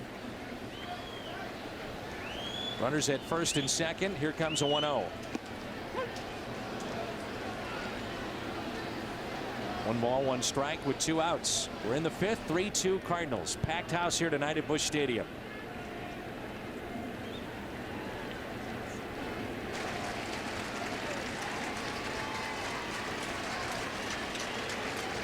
Ludwig has walked. That was back in the 2nd and struck out in the 3rd.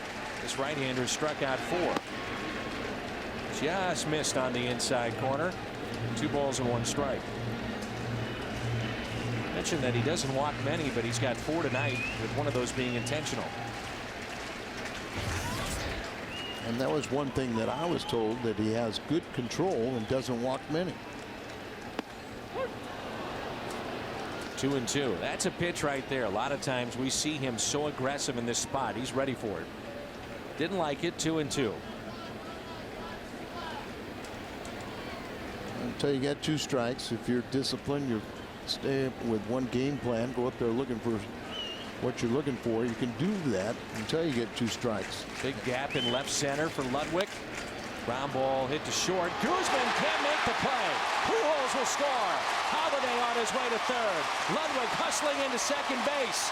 The air by Guzman allows a run to score, and the Cardinals lead it 4-2, and Pujols may have helped that out as he hesitated, running from 2nd to 3rd, trying to distract Guzman. No doubt about it, Dan. You know, just that screen, the shortstop, and Guzman commits his 17th error. But watch Albert right there, just trying to disrupt the pattern. Guzman just doesn't look into it, doesn't keep that concentration. So give an assist to Albert. He's always trying to do something to help out, and big error is going to knock out this pitcher. With Rasmus coming up, they're going to go to the bullpen and bring in Vallone. And a heads-up play by Ludwig to wind up in second base. Exactly right. So here comes Ron Vallone out of the Washington bullpen. Pitching change for the Nationals.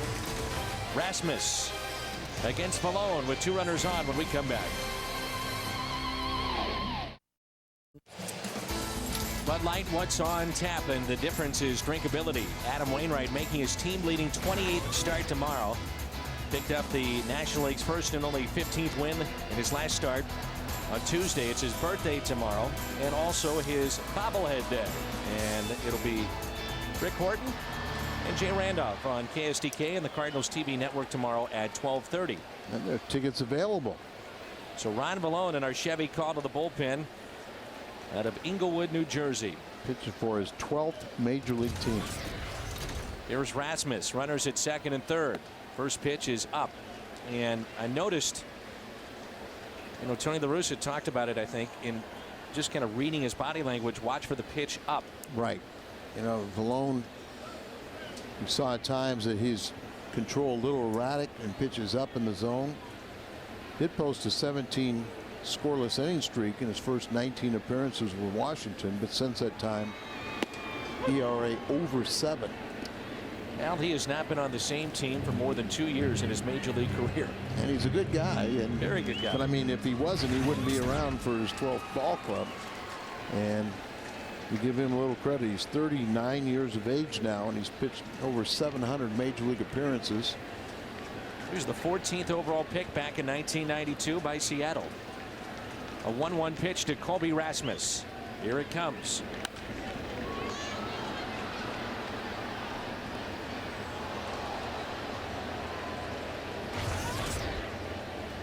So with Seattle in 1992, that 14th overall pick, he's been with the Mariners, San Diego, Milwaukee, Cleveland, Cincinnati, the Rockies, Houston, Pittsburgh, Houston again, Seattle again, Florida, the Yankees, the Cardinals, the Nationals. Remember, he was traded for Andy Bennis from Seattle to San Diego. 1-2 pitch to Colby Rasmus on its way. 2-2. Here by Guzman. Extends the inning and knocks out their starter. Stammen, who went 4 2/3 and only gave up 4 hits, but he walked 4. Tyler Clippert is warming up, so this could be a 1-batter affair for Vallone. And 1 hit here could be 2 more Cardinal runs. The 2-2 pitch to Colby on its way. Fouled away.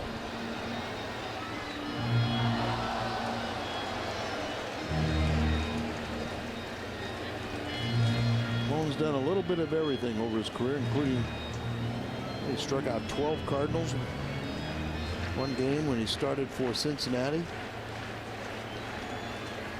That's right. He started in his career. He's been a reliever.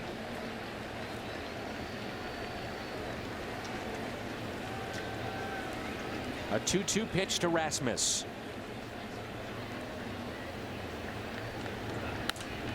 Good at bat here by Colby. The Cardinals reached the All-Star break. They were 49-42 at that time. They played a major league high 91 games. Since the All-Star break, only 13 losses for the Cardinals. They're 26-13. And they played very well here at home. 2-2 with 2 outs and 2 on. They're 15-5 at home since the All-Star break. Had 17 more games here at Busch. Need to go 11-6 to reach 50 home wins. A 2-2. Rasmus grounds it foul. And the team playing very well on the road now. St. Louis 6 games over 500 on the road. 36-30. See Colby with 2 outs and runners in scoring position. 9 RBIs in this spot. Jim Riggleman intentionally walked Holiday to get to Ludwig. Then the air committed by Guzman. And a chance at a big inning here for the Cardinals. Talk about it, but Washington worst defense in the National League. The 2-2. Rasmus, deep right field. At the wall, goodbye. Over the bullpen. One of the longest home runs to right field this year. Off the bat of Colby. The second 3-run homer for the Cardinals tonight. That was a blast. That's the farthest ball I've seen here at New Busch Stadium to right field. 14th home run, and now his RBI total up to 44. Very good at bat too. Right? You know, you just keep on extending it out there to where you finally get that mistake, and instead of getting that ball out away from him, Colby got one on the middle part of the plate, and he jumped all over it, and they want a curtain call. 7-2 Cardinals.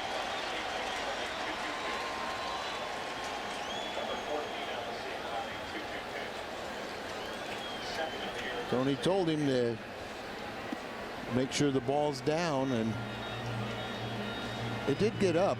And out. It's only his second home run of his 14 against a left-handed pitcher. Here's a 1-1 pitch to Mark DeRosa. Cardinals with a pair of 3-run homers, no doubt about this one. Look at this ball.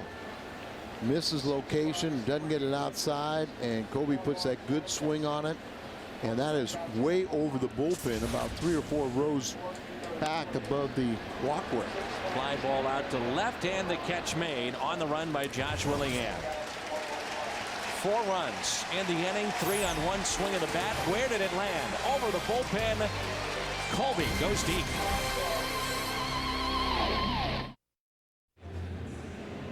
And we're back with the Aflac trivia question here tonight. What is the Cardinals' record for most wins in 1 month? We talked about the success the Cardinals have had here in the month of August. And back in July of 1944, a great year for the Cardinals. They had 26 wins in the month of July. Colby Rasmus has made it 7-2 St. Louis. And that was measured at 444 feet. Remember, you hit the whoops. Dunn, a high towering blast. How far will this one go? Whoa. 7-3. Adam Dunn with his 35th home run of the year. Goodness. Country strong is what they say.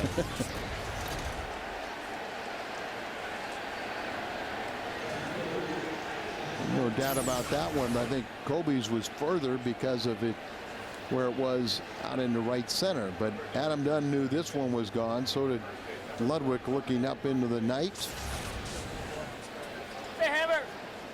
And so Adam Dunn cuts a lead to 7-3. 35 home runs, 91 driven in, and here is Josh Willingham. And again, right now, look at the, watch the glove, as it's just too, up over the middle of the plate. And DeRosa up with this one, makes the play.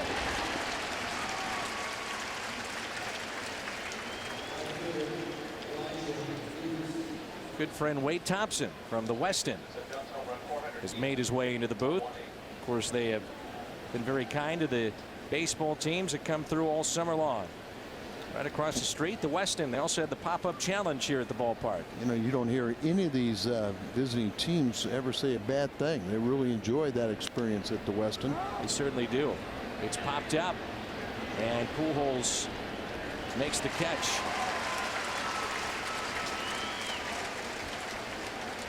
So Mitchell Boggs settles down after the home run. Snaps at that baseball there. You see a little frustrated after the home run by Dunn. And the Cardinals 44, 26-7, 42, 25-8, 68. July 24-6. September 1939, 24-9. Go back to 2004. It just seemed like that team never lost. Amazing how well they played certain months. Here's Pete Orr. And the Weston has the pop-up challenge, which you and I, when we watch, we get scared. For the participant.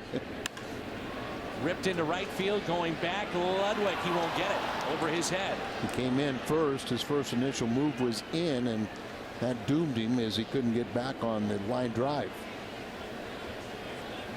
And Pete Orr is now 3 for 3 with 2 singles and a double. Dunn's home run measured at 418 feet. Well, let's look at here. See this, like down, but it's out over the middle of the plate. Low ball hitters, and that's what we're talking about. He's in effect to stay out of the middle of the plate when he's facing the left-handers. And Duncan will out to pay a visit. Jason Mott is warming up in the Cardinal bullpen. Pitch count is in the mid-80s, so might have a situation here, Al, where this might be his final inning of work anyway, as he is due upcoming in the bottom of the 6th for the Cardinals. And this Nationals ball club, as I said, they're got the worst record, trying to avoid 100 losses this season, but they can score some runs. So even though you've got a 7-3 lead, you don't want to take it for granted. No doubt. So here is Will Nieves with 2 outs He had a bases loaded ground out and an RBI in the fourth, and also hit into a double play, 1-6-3. There's that slider taken low.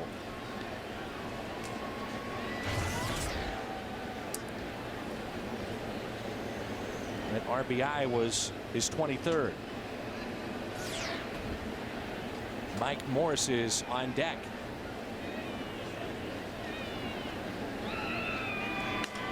Up the middle. Diving stop, Schumacher from his knee. Got him!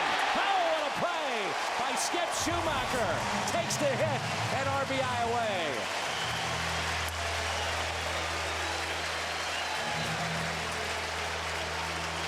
He's supposed to be an outfielder, partner. A sensational play at both ends.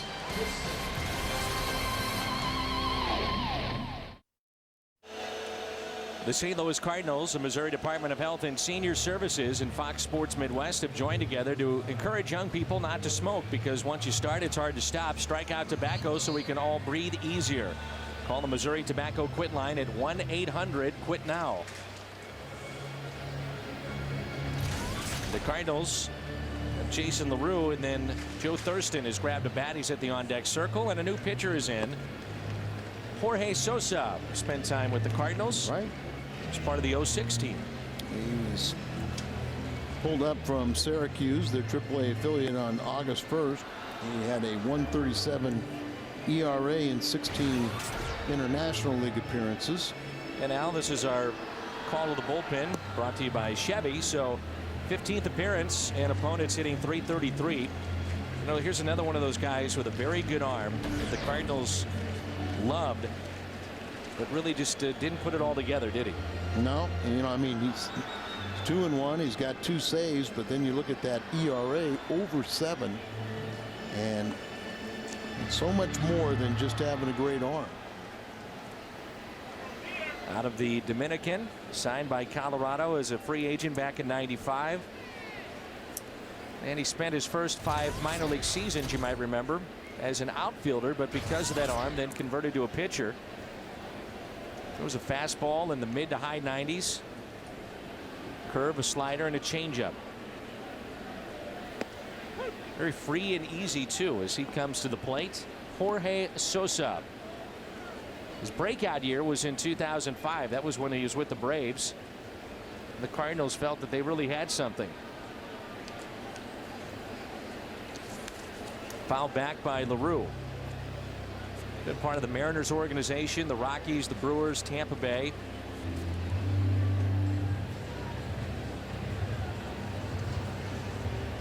You're talking about these fine records, the best records in different months. The Cardinals are 18-6 this month. Well, Sosa was not on the Cardinals postseason roster in 06.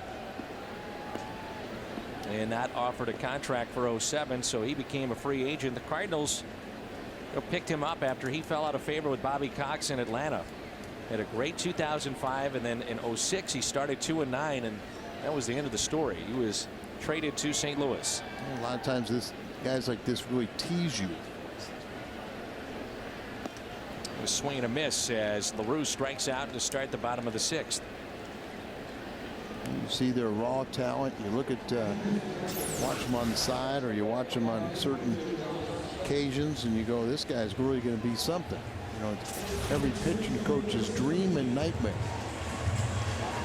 Because you just want to see it all come together, which, like you said, he's shown flashes of brilliance, but just hasn't been able to put it all together. So here's Joe Thurston off the bench, and Mitchell Boggs has a chance to pick up a win tonight. Well, the Cardinals were 5-2 in his 7 previous starts, but trying to reverse the trend, they lost the last 2. You know, Thurston, and I was talking with some of the coaches about it, they really like him in this role as far as being a pinch hitter from the left side. I feel he's gives the Cardinals some competitive at bats from the bench, and he's not a guy that's going to always knock it out of the park, but give you competitive bats in a very tough spot, which is trying to be a pinch hitter at this level. And this was what his role was going to be. You know, with if you had a healthy Troy Glaus. Popped up on the infield, and Pete Orr is under it. Makes the catch. Pitch in for Healthy Smiles with Delta Dental and the Cardinals. Purchase a $2 raffle ticket for a chance to win an autographed baseball by Albert Pujols and join the Smiles League. The proceeds benefit local charities that help kids have healthy smiles. For info and to buy your tickets, please go to smilesleague.com. What a play by Skip to end the top half of this inning. Yeah, it really was an outstanding as he ranged up the middle, dove for that ball from his knees. He threw it, but best thing about his throw is he hopefully doubles down here. He does as it hops over the wall. So ground rule double for Schumacher, his second double of the night. But you know, he threw it far enough out in front of Albert at the first base bag to where he got a real true hop to where he made it very easy. So here's the opposite field double, the ground rule double, and also in this inning, a great play up the middle. He bounces it so far out in front that Albert's going to get a pretty true hop. So that they're stretching, trying to help out. Well, talking with Skip about this transition, he still will tell you I'm a work in progress, but I think he has surpassed most expectations for anybody that follows his team, not really knowing what to expect at this level. Very difficult, and Tony thought he would be playing at this level next season in his second year at playing shortstop. And so he's really, it was Tony's idea and he's exceeded Tony's expectations. How valuable has he made himself?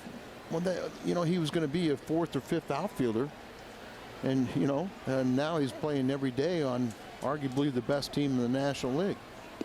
That's outside 2-0 on Brendan Ryan, who has singled and scored back in the third, and a 3-run homer by Holiday. The Cardinals with 2 3-run homers tonight, one by Holiday and the other by Colby Rasmus against the lefty Ron Vallone. Misspoke, and that was obviously meant to say second base.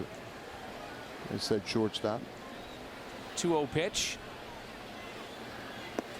3-0, and Pujols on deck.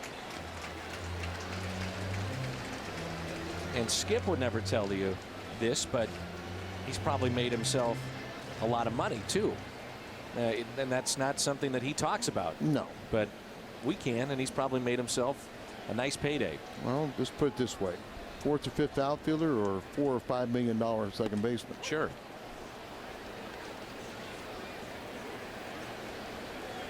Just asking for trouble, and maybe Brendan even takes one more pitch with Pujols on deck and a count of 3 balls and 1 strike. Well, we talk about it all the time, the lack of fastball command by today's pitchers.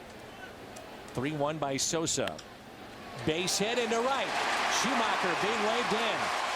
Skip will score from second base as the throw is cut off by Dunn. 8-3 Cardinals. A 2-out RBI base hit by Brendan Ryan, and that's his 28th RBI of the year. Wasn't all that long ago he was in single digits with RBIs. Right. You know, that was one of the things we were always harping on, that, you know, yeah, he's getting his base hits, but he wasn't driving anybody in. But that's all changed. And get a favorable hitters count, 3-1, and he picks up his second hit of the night, and he's right back there pushing 300 again. Well, Sosa fell behind 3-1, and like I said before, he asked for trouble, and Brendan Ryan made him pay. Now it's Pujols. Albert with a double tonight, 2 runs scored. He's also walked. 2 outs and a runner at first. And that pitch taken low and outside. Back to a 5-run lead for the Cardinals. And we talked about the game-winning home run last night. Ended up being the 100th run scored by Albert. 8 of the 9 seasons he's played at the major league level, he's had 100 runs or more. And the one year he failed to do so, he had 99. 2-0. And you ask Albert about it, he'll tell you, well, you need to score runs to win the game. That's what it's all about, trying to outscore your opponent. And my point in that statement is he wants to win, and he, you know, don't make any mistake about it. The individual accomplishments are nice, but Pujols will tell you he wants to win. Yeah, and next contract time around, he's saying that, you know, it's not about money, it's about being in a position to win. 3-0 on Albert Pujols.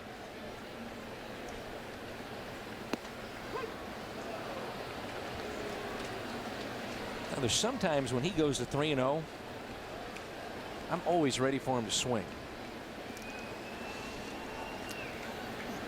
Ted Simmons was a guy that would never swing like that on 3-0. And it would kind of get around the league that, oh, he never swings on a 3-0 pitch. And then all of a sudden, right, he pulls the trigger, and he was looking for something other than the slider right there.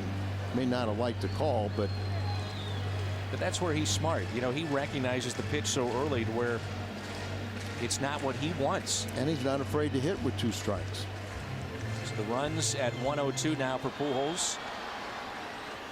Only National Leaguer in triple digits.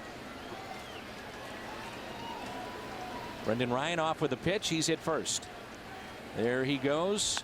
And Albert hits it out to deep center field. To the track, to the wall. It's off the wall. Albert on his way to second. Brendan Ryan will score. And the center fielder, Willie Harris, is still on his knees out there. He finally gets up, and it's 9-3 St. Louis. RBI number 109 for Albert. Willie Harris played that ball very awkwardly as he went back on it, but it looked like he had more room to take another step or two to get closer to the wall. Hammered out there, and he was playing a little bit in right center, and now you're seeing the light, the flash ball.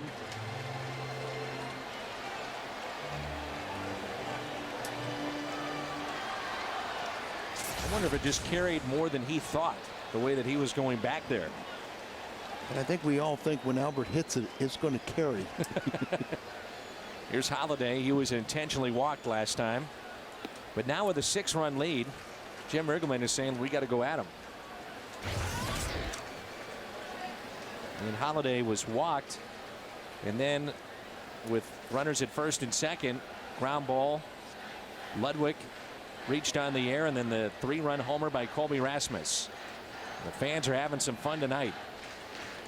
Holiday against Sosa, 2 hits and 2 home runs. Well, the Cardinals still only have 8 hits, but they've scored 9 runs, and now you're starting to see the capability of this offense.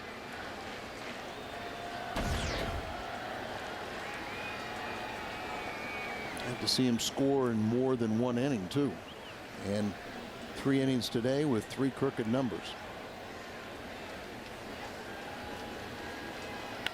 Holiday, a little chopper to the right side. Pujols will be left stranded, but he drives in another. 8 hits, 9 runs, 6-run lead.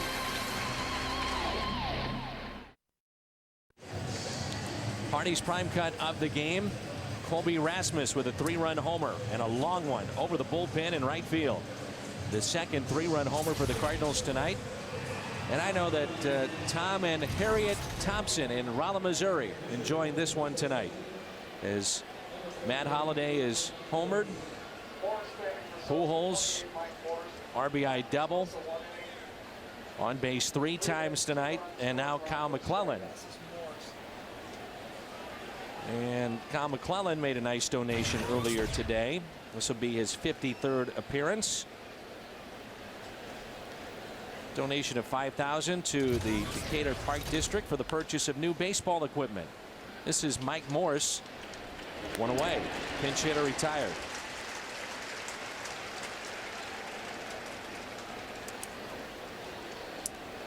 In the 7th, and the Cardinals have a 9-3 lead. A little more fun, isn't it? Sure is. It's been a fun season, I'll tell you that. A real surprise is this team is really, Tony felt that, you know, he had a chance to be a very good team, maybe even a special team, and then they played hard. That first half put themselves in position to where the front office and ownership said, okay, we'll reward you. Brought in some real troops, some support, and they had really energized this team in the clubhouse. They're having a lot of fun. There really is a close-knit bunch of guys too. Here's a 1-0 pitch to Willie Harris.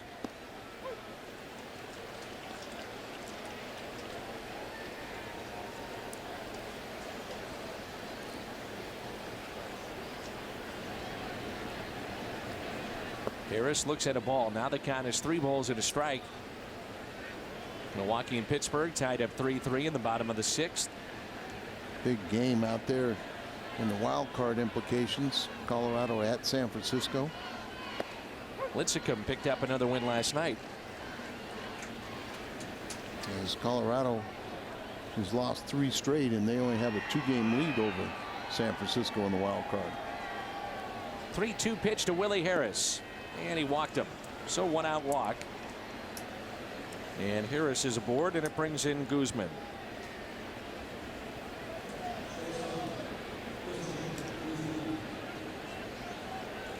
Tripled and scored back in the first. Washington had an early 1-0 lead. Cardinals in, made it 3-1. Washington cut into the lead 3-2, but since then 6 unanswered by St. Louis, and they lead it 9-3.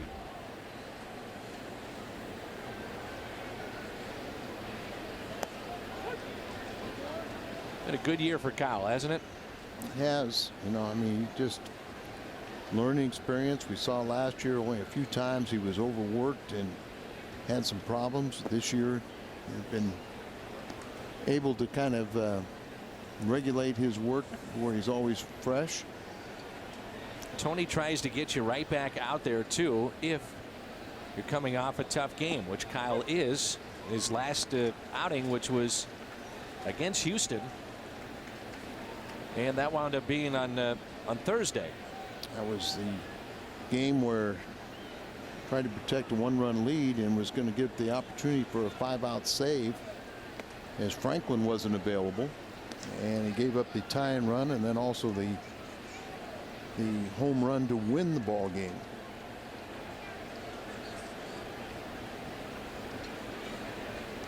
Home run by Kappinger. Liner and a base hit right center. Over to get it, Ludwig. Harris will stop at second base. Trevor Miller warming up, but Zimmerman is a right-handed batter, so McClellan will get him. Miller's warming up for the on-deck hitter, Adam Dunn. And Dave Duncan will come out and pay a visit to Kyle. So 1 out and 2 runners on. Got the firepower right now. They got between Zimmerman and Dunn. How about this crowd tonight? 44,028, 44028. The 26th sold-out crowd in this 2009 campaign.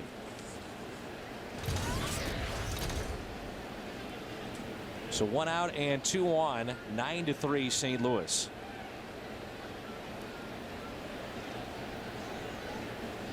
Remember Adam Wainwright going tomorrow. Bobblehead day here at the ballpark. Ice cream sundae. Good seats still available. Order your tickets at STLCardinals.com, and it's also a family Sunday. Terrace or pavilion reserve seat, and you get the free hot dog and soda tomorrow. So promotional day and a giveaway as well. Here's Ryan Zimmerman, who's 0 for 2. Runners at first and second, 1 out. 9-3 Cardinals. First pitch to Zimmerman. Breaking ball and a strike. And one of the things you might get concerned about if you're Dave Duncan and Tony La Russa is that you go back to last year, and Kyle admitted that basically in the final month of the season he was physically, mentally fried. So you got to keep an eye on that. And Dan, that's we forget, but that was the first time he'd ever pitched in September. You know, the first time on the major league bypassed AAA, came up from AA, and I think more also a byproduct of missed nearly 2 years with elbow issues.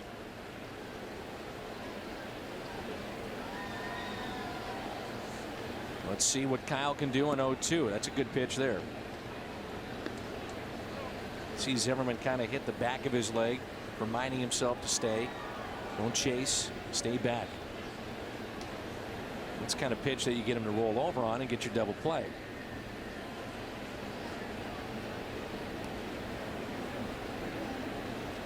LaRue sets up outside, 2-2. He's not used to seeing Kyle throw so many pitches to each hitter. Usually has good enough stuff to where he can retire guys out in pretty efficient fashion.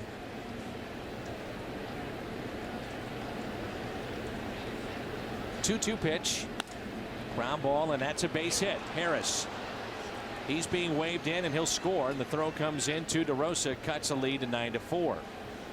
Game of inches right there. You talked about rolling over, and he did roll over on it, but he got enough of it to pull it through the hole and get the RBI single. So after he got the first man, 3 consecutive have reached. Pitch by pitch brought to you by Chevrolet. Breaking ball, fastball, 0-2. Then another breaking ball. It's down and away. Doesn't offer. Fastball down. There's a breaking ball. He goes, pulls it, and it goes to the side. So Tony will make the pitching change, bring in Trevor Miller to face Adam Dunn. Take a break. Cardinals still lead 9-4.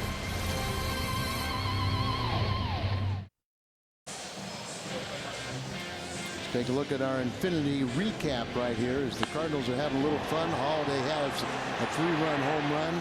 Give the Cardinals their 3-0 lead. See how excited they were. There's the ball up middle. The air right there produces a couple runs. Kobe Rasmus joins the fun with a 3-run home run. 444 feet. Brendan Ryan drives in a run with a base hit to the right side, his second hit of the game. And now Trevor Miller trying to stop things. Trevor's been outstanding in his first season with the Cardinals, 4-0. Lefties are batting 101 against him. He's 4th in the major leagues in not allowing inherited runners to score. And he's going to have to try and pitch around with 2 men on here, Dan. And Dunn rips it into right field. Coming on to make the catch, Ludwig. Takes the hit away from Dunn. Good play. I was about to make the point, Al, if you start looking ahead to postseason play, just how valuable Trevor Miller can be in those 1-out situations, but in particular against a team like the Phillies, with Brian Howard and Utley and some of the big boppers that they've got. Ibanez. So that makes it 1 pitch, 1 out. Dunn out of the game, or rather Miller out of the game, excuse me, after he gets Dunn to fly out. Good work by Trevor. And here comes Mott. Cardinals with a 5-run lead as we play here in the top of the 7th. 9-4 St. Louis. Jason Mott coming in. 2 outs in the top of the 7th with 2 runners on. 9-4 St. Louis. The rookie Mott, 58th appearance, and opponents hitting .280 against him. At times spectacular this year, at other times he struggled. One thing he does do is bring the heat. He throws hard. Yeah, and he had a good tune-up last night as he pitched a full inning, only allowed 1 hit but no runs. Does lead the team with his 17 holds. First pitch to Josh Willingham.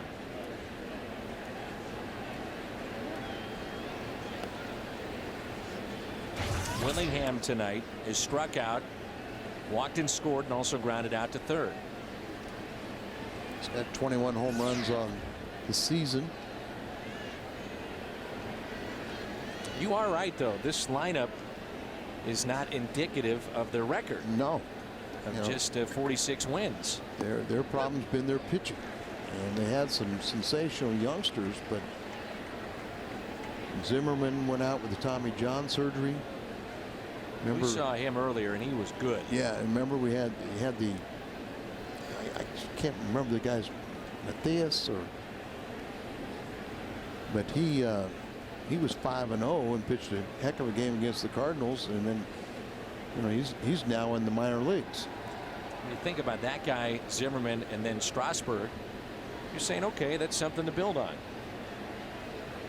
But Jim Riggleman has a pretty good offensive club. I mentioned they have scored more runs than the Cardinals have, and they have a higher batting average than the Cardinals. Count up 2 balls and 1 strike. 3-1 on a pitch that's at 96. The walk issued by McClellan came around to score. RBI base hit by Zimmerman. Picked up his 80, well, now his 90th RBI with 2 more here tonight. A 3-1 popped out. LaRue will give chase, but out of play.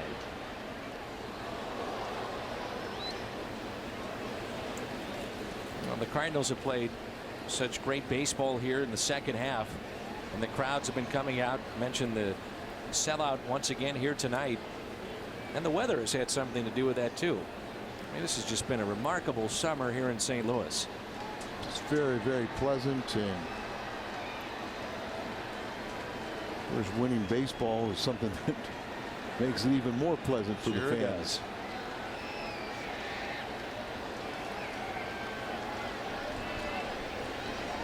3-2 by Mott, and he walked him. Bases loaded.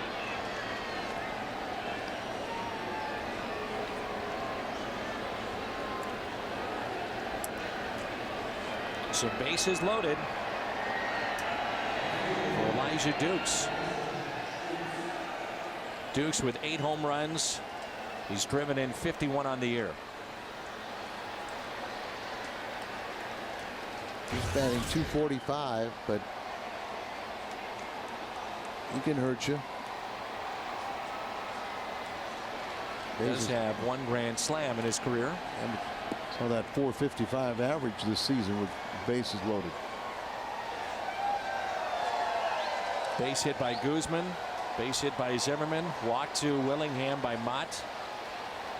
Nobody warming up for the Cardinals, so Jason LaRue just out to try to settle down Mott and get him in the strike zone.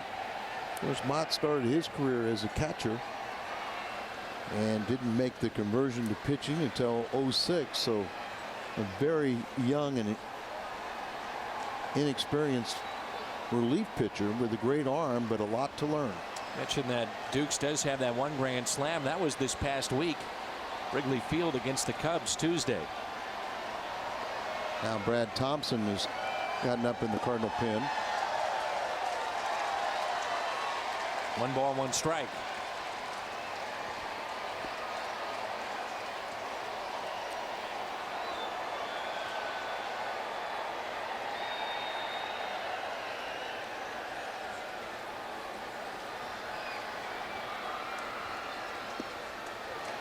There's that breaking ball, a little tighter that time.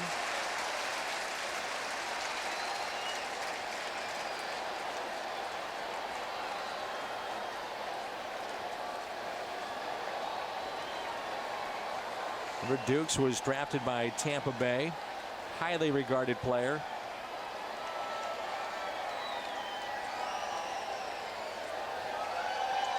Now in his second year with Washington.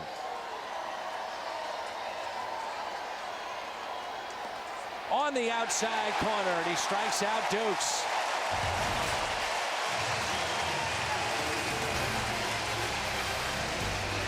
Time to stretch. It's 9-4.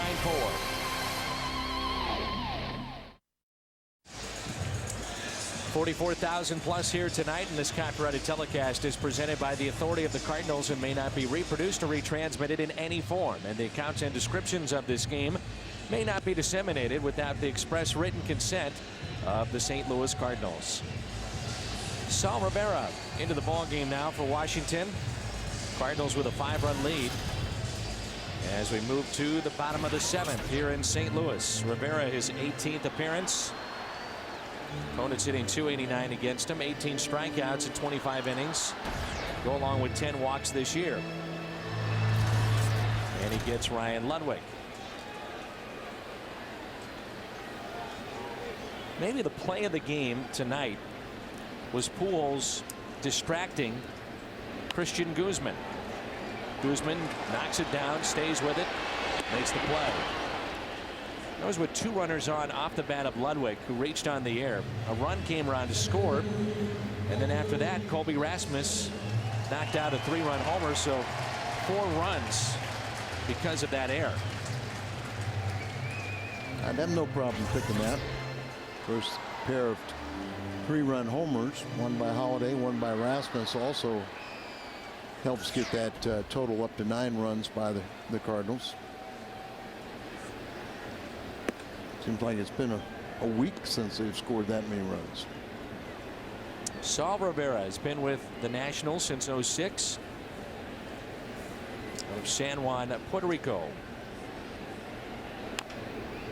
And Colby taps it foul. 1 ball, 1 strike. Second on the Nationals all-time appearance list. And he will pass John Roush with 3 more, or 3 more he'll tie him, and 4 he'll pass him. Started at AAA and wasn't called up till August 5th. Opposite field, base hit by Rasmus. Kobe needs this. He's average was down under a couple days ago, under 250, and now it's over 260.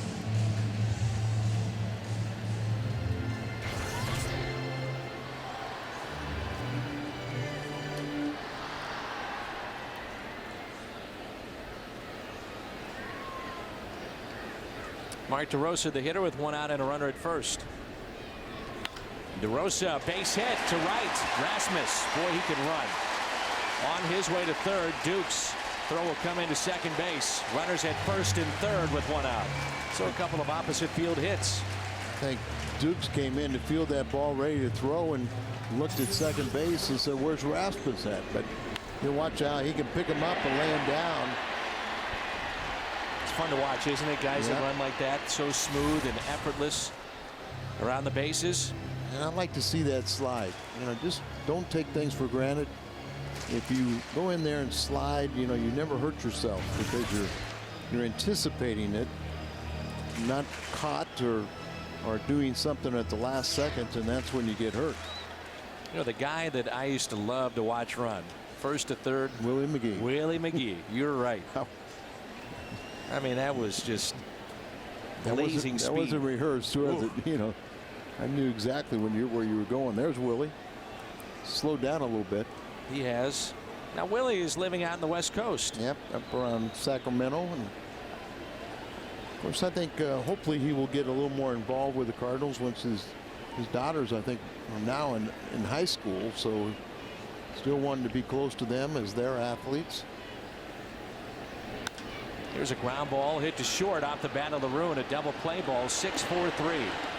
We played 7 here at Busch Stadium. 10 hits aside, but the Cardinals own a 5-run lead.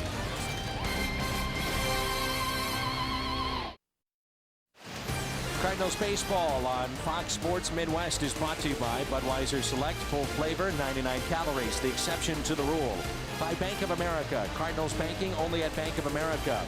And lock in $1.49 a gallon for a year's worth of gas. Visit your St. Louis Hyundai dealers today.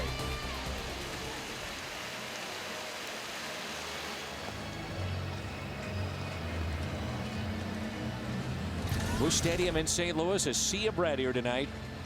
44,000 plus.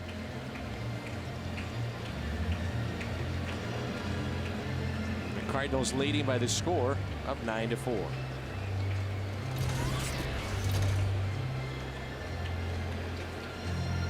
Mott here for his second inning of work. San Francisco, top of the third, leading 1-0 as Barry Zito made that start, and the Giants stand 2 games back of the Rockies in the wild card chase. And that's Jason Marquis trying to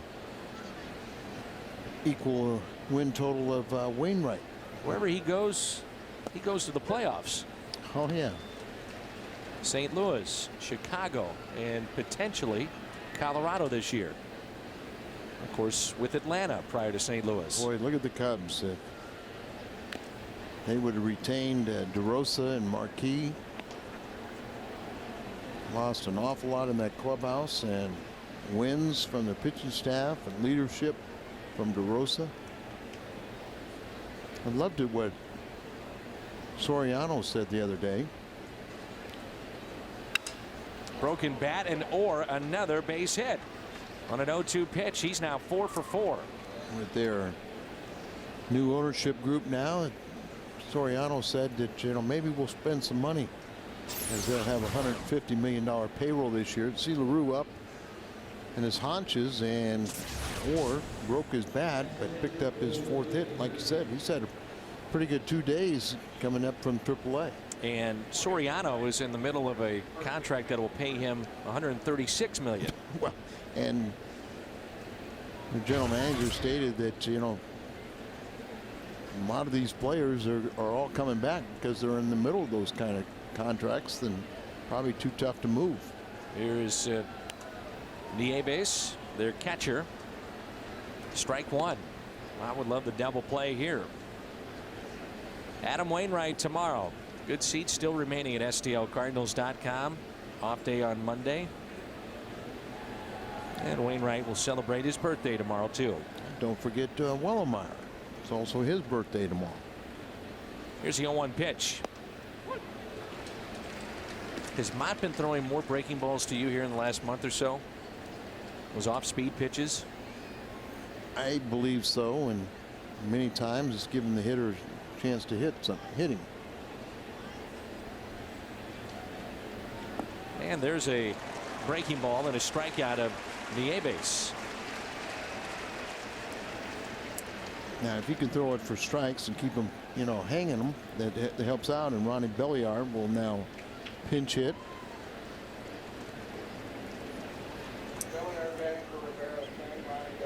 Well, we were just at San Diego, and still every time we go back there, people talk about the play of Ronnie Belliard in the playoffs of '06. I knew you were going to mention that, but you're absolutely right.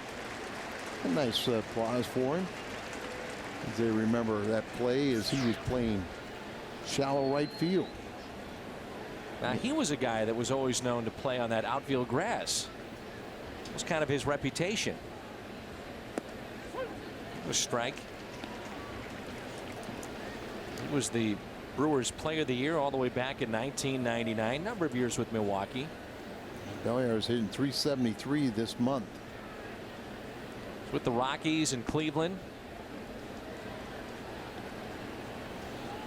Ronnie had a bad first half, hitting under 200, but .329 since the All-Star break and .429 in the last 8 games. Ronnie was traded to the Cardinals for Hector Luna. I saw where Hector Luna went to spring training with the Dodgers this year. Division Series, Belliard hit .462, couple of RBIs, and won his first championship ring with the Cardinals in '06. And he has had a couple of good years here with Washington. Actually signed a 2-year deal, around $4 million.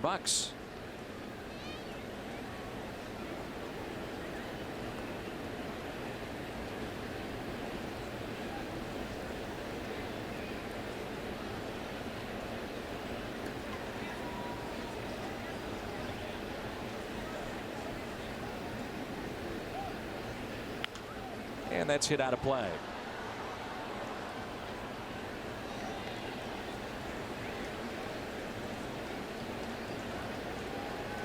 Two and two.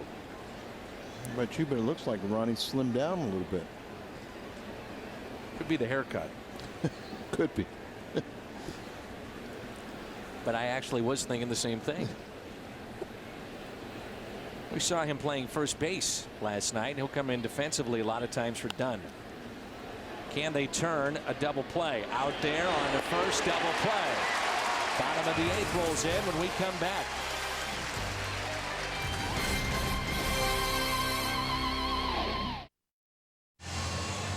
Right-hander Jason Bergman, a record of 2-4. It's 9-4 St. Louis. Bergman has struggled really in his last 5 appearances. He's given up 7 runs in 2 1/3. And his ERA has jumped from 4.36 to what you see there in that graphic, 5.86. Gave up the home run to Albert last night. And so Rick Ankiel has grabbed a bat, and he will pinch hit here as Belliard stays in the game to play second base. And the lefties are hitting .347 against Berkman. I want to remind folks our next telecast will be on Tuesday night. Joel Pinheiro will get that start for St. Louis, 13-9. Carpenter Wednesday night. Thursday afternoon, John Smoltz.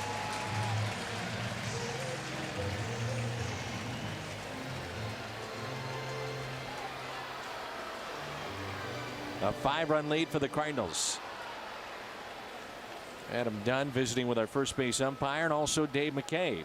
Here's Rick Ankiel. Last Saturday, it was a pinch hit home run to dead center field in San Diego. His 10th home run of the year.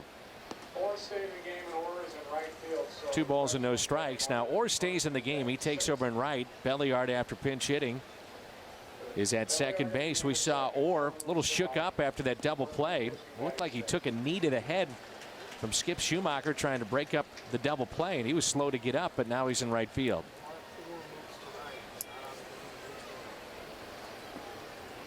That's 4 straight and a walk to Rick Ankiel.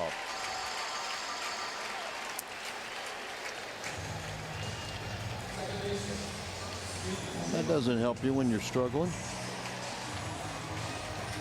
Take a look at this play as he tried to break up the double play. He tried to go out there, but he gets a knee right to the forehead. And Skip, before he came into the dugout, checked on him. And here he is. He's got a couple of doubles. Handed him his helmet, made sure he was all right. He was very, very slow to getting up.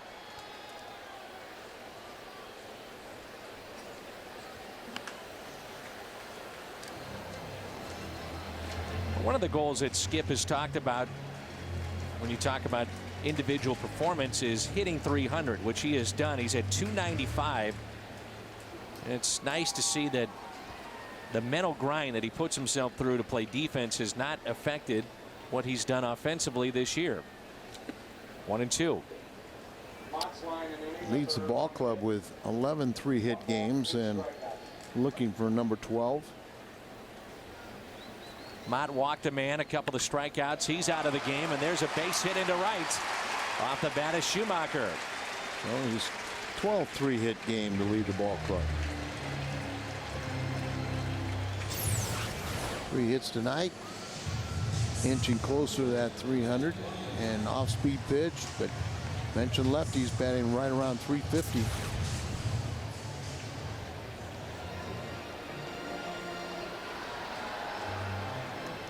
So here's Brendan Ryan.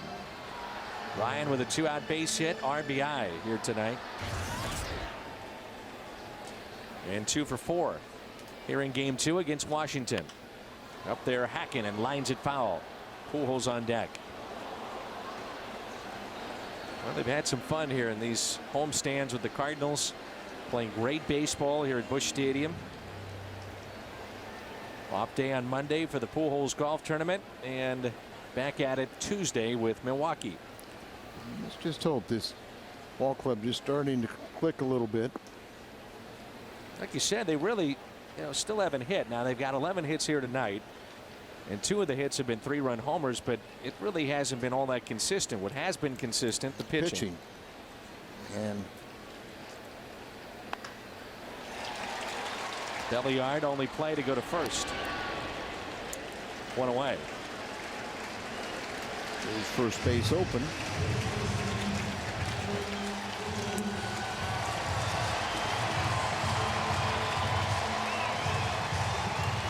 Albert wasn't swinging the bat very well until his final plate appearance in the 9th inning. Off of this pitcher, he hit the game-winning home run, but Jim Riggleman now, he's seeing him swing the bat much better here tonight, a pair of doubles, and he's going to put Albert on, increase his club record for intentional passes this year. Isn't that interesting, where Jim Riggleman walked Matt Holliday back in the 5th to get to Ludwig? Well, in this spot, he's going to walk Pujols to get to Holliday. And the fans are saying, wait a minute, 5-run lead. We pay our hard-earned money to watch this guy hit. Well, Jimmy's trying to eliminate the interim from his interim manager's job, and they've played much better under his tutelage. I'm not sure I agree with that, though. You're really asking for a huge inning with a guy that's swinging the bat well. Now, you do have the potential of a double play. Yeah, I mean, if they get the huge inning, it's not going to make any difference. Yeah. But right now, they're banking on that Holliday will more than likely will roll over on a slider But as you said, he can hit one out too. Listen to this crowd. Holiday in the first pitch hits it foul, and much of this crowd is stuck around, and those that have are on their feet with the bases loaded. He's got 4 grand slams in his career, and one of those coming this year. 400 average. Bases loaded this year. Big gap in left center. Strike 2. There's a slider that Bergman has been hanging a lot lately.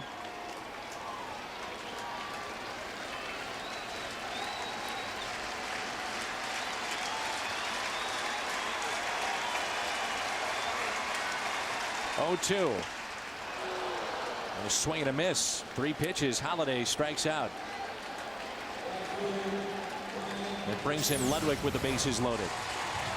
94-mile-an-hour fastball just throws it by him. They wanted it away. It's more on the inside part of the plate, and Holiday just doesn't catch up to it. So Jim Riggleman pitches around Albert, strikes out Holiday. So far, so good, he's saying. You know, the beauty of this game is, you know, manager makes these decisions, but it's up to the execution of the players, whether they're right or wrong. Personally, I think I would have done that. I mean, other than the fact that I think in a 9-4 score, to me, that's part of the equation. You know, you just kind of let him. But you know, he's trying to show his boss that he wants that job.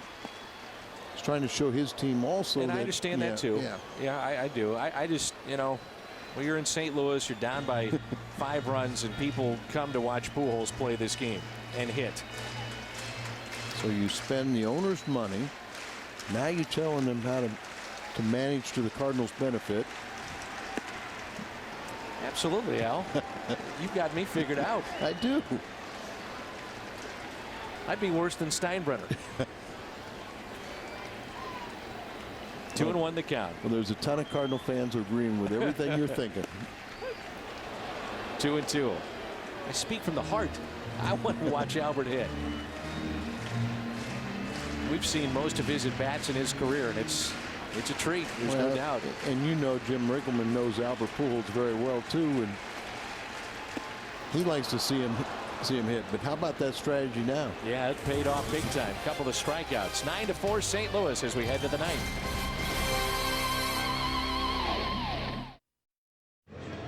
Cardinals lead at 9-4 as we head to the ninth. Don't forget, coming up after the game on the post-game edition of U.S. Cellular Cardinals Live, Pat Paris with Dr. Rick Horton. They are at the Aqua Bar at Lumiere Place. Three's Company, 3-run bombs lead the way. Boggs bears down. They'll look at Mitchell's night, plus Tony La Russa's post-game comments.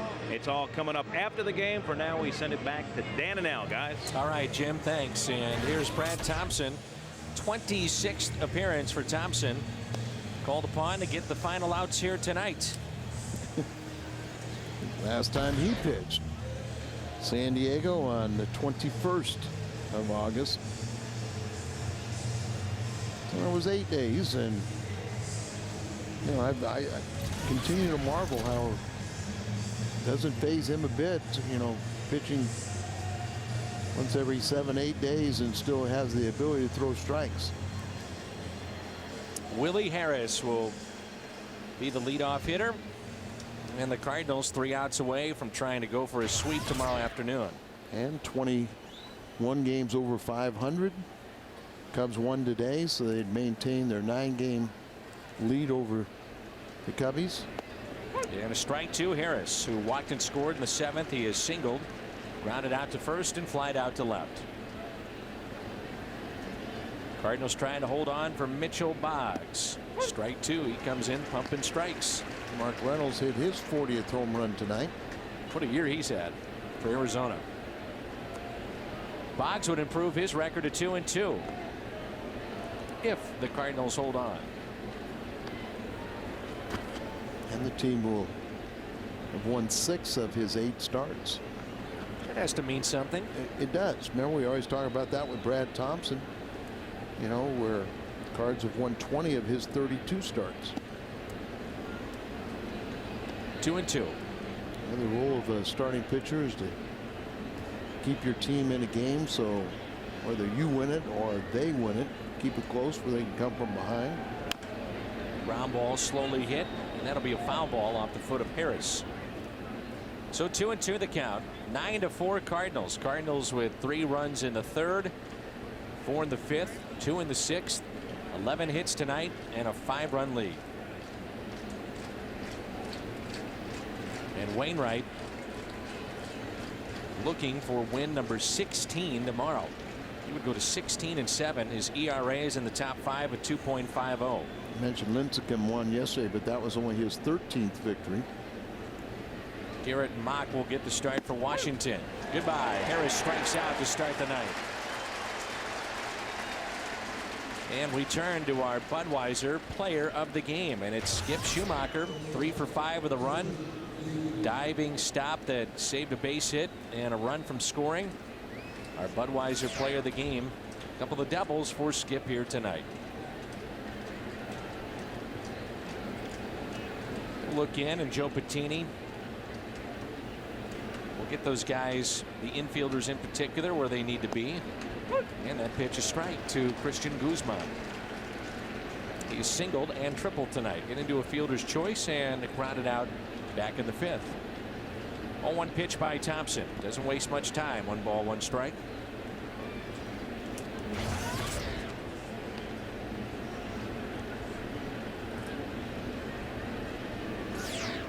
Philadelphia is trailing at home against Atlanta 9-1 late.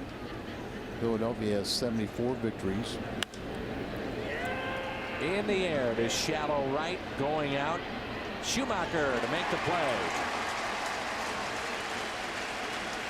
The Cardinals are looking for their 76th victory, and Los Angeles, with their victory today, have 77. That's something we haven't talked about, and Tony will get these guys pushing with their big 9-game lead, but push for that best record in the National League. That could be important with home field advantage. Sure could. Won't have it for the World Series again. Zimmerman with 2 outs.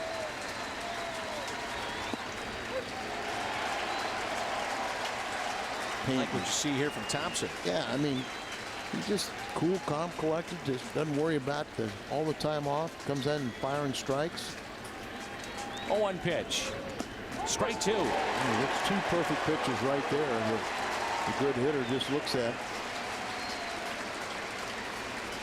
And if you throw that ball down there, if somebody does hit it, they're going to hit the right side, but it's going to be a single at best. 0-2 pitch. Thompson to Zimmerman.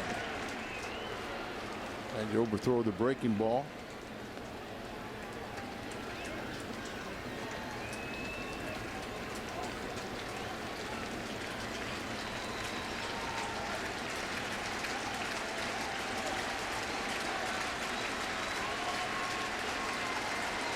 A 1-2.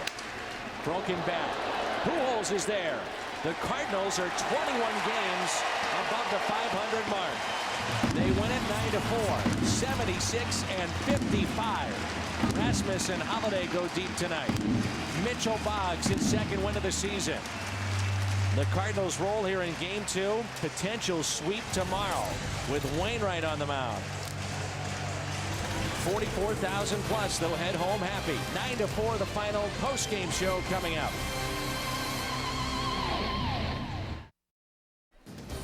Game is over with an impressive Cardinal victory over the Nationals. They take the first 2 of this weekend series and go to 21 games over 500. And standing by here at Lumiere Place to bring you U.S. Cellular Cardinals Live. Rick Horton making his way over from the broadcast booth at Busch Stadium to join me at the Aqua Bar. Here's what's coming up on U.S. Cellular Cardinals Live. After a thrilling comeback in Game 1, the Cardiac Cards don't need more late inning heroics tonight. They get plenty of home runs early on. And with another round of frequent flyer miles under his belt, Mitchell Boggs might just be staying in St. Louis. Go inside the Cardinal clubhouse. Bring you Tony La Russa's thoughts.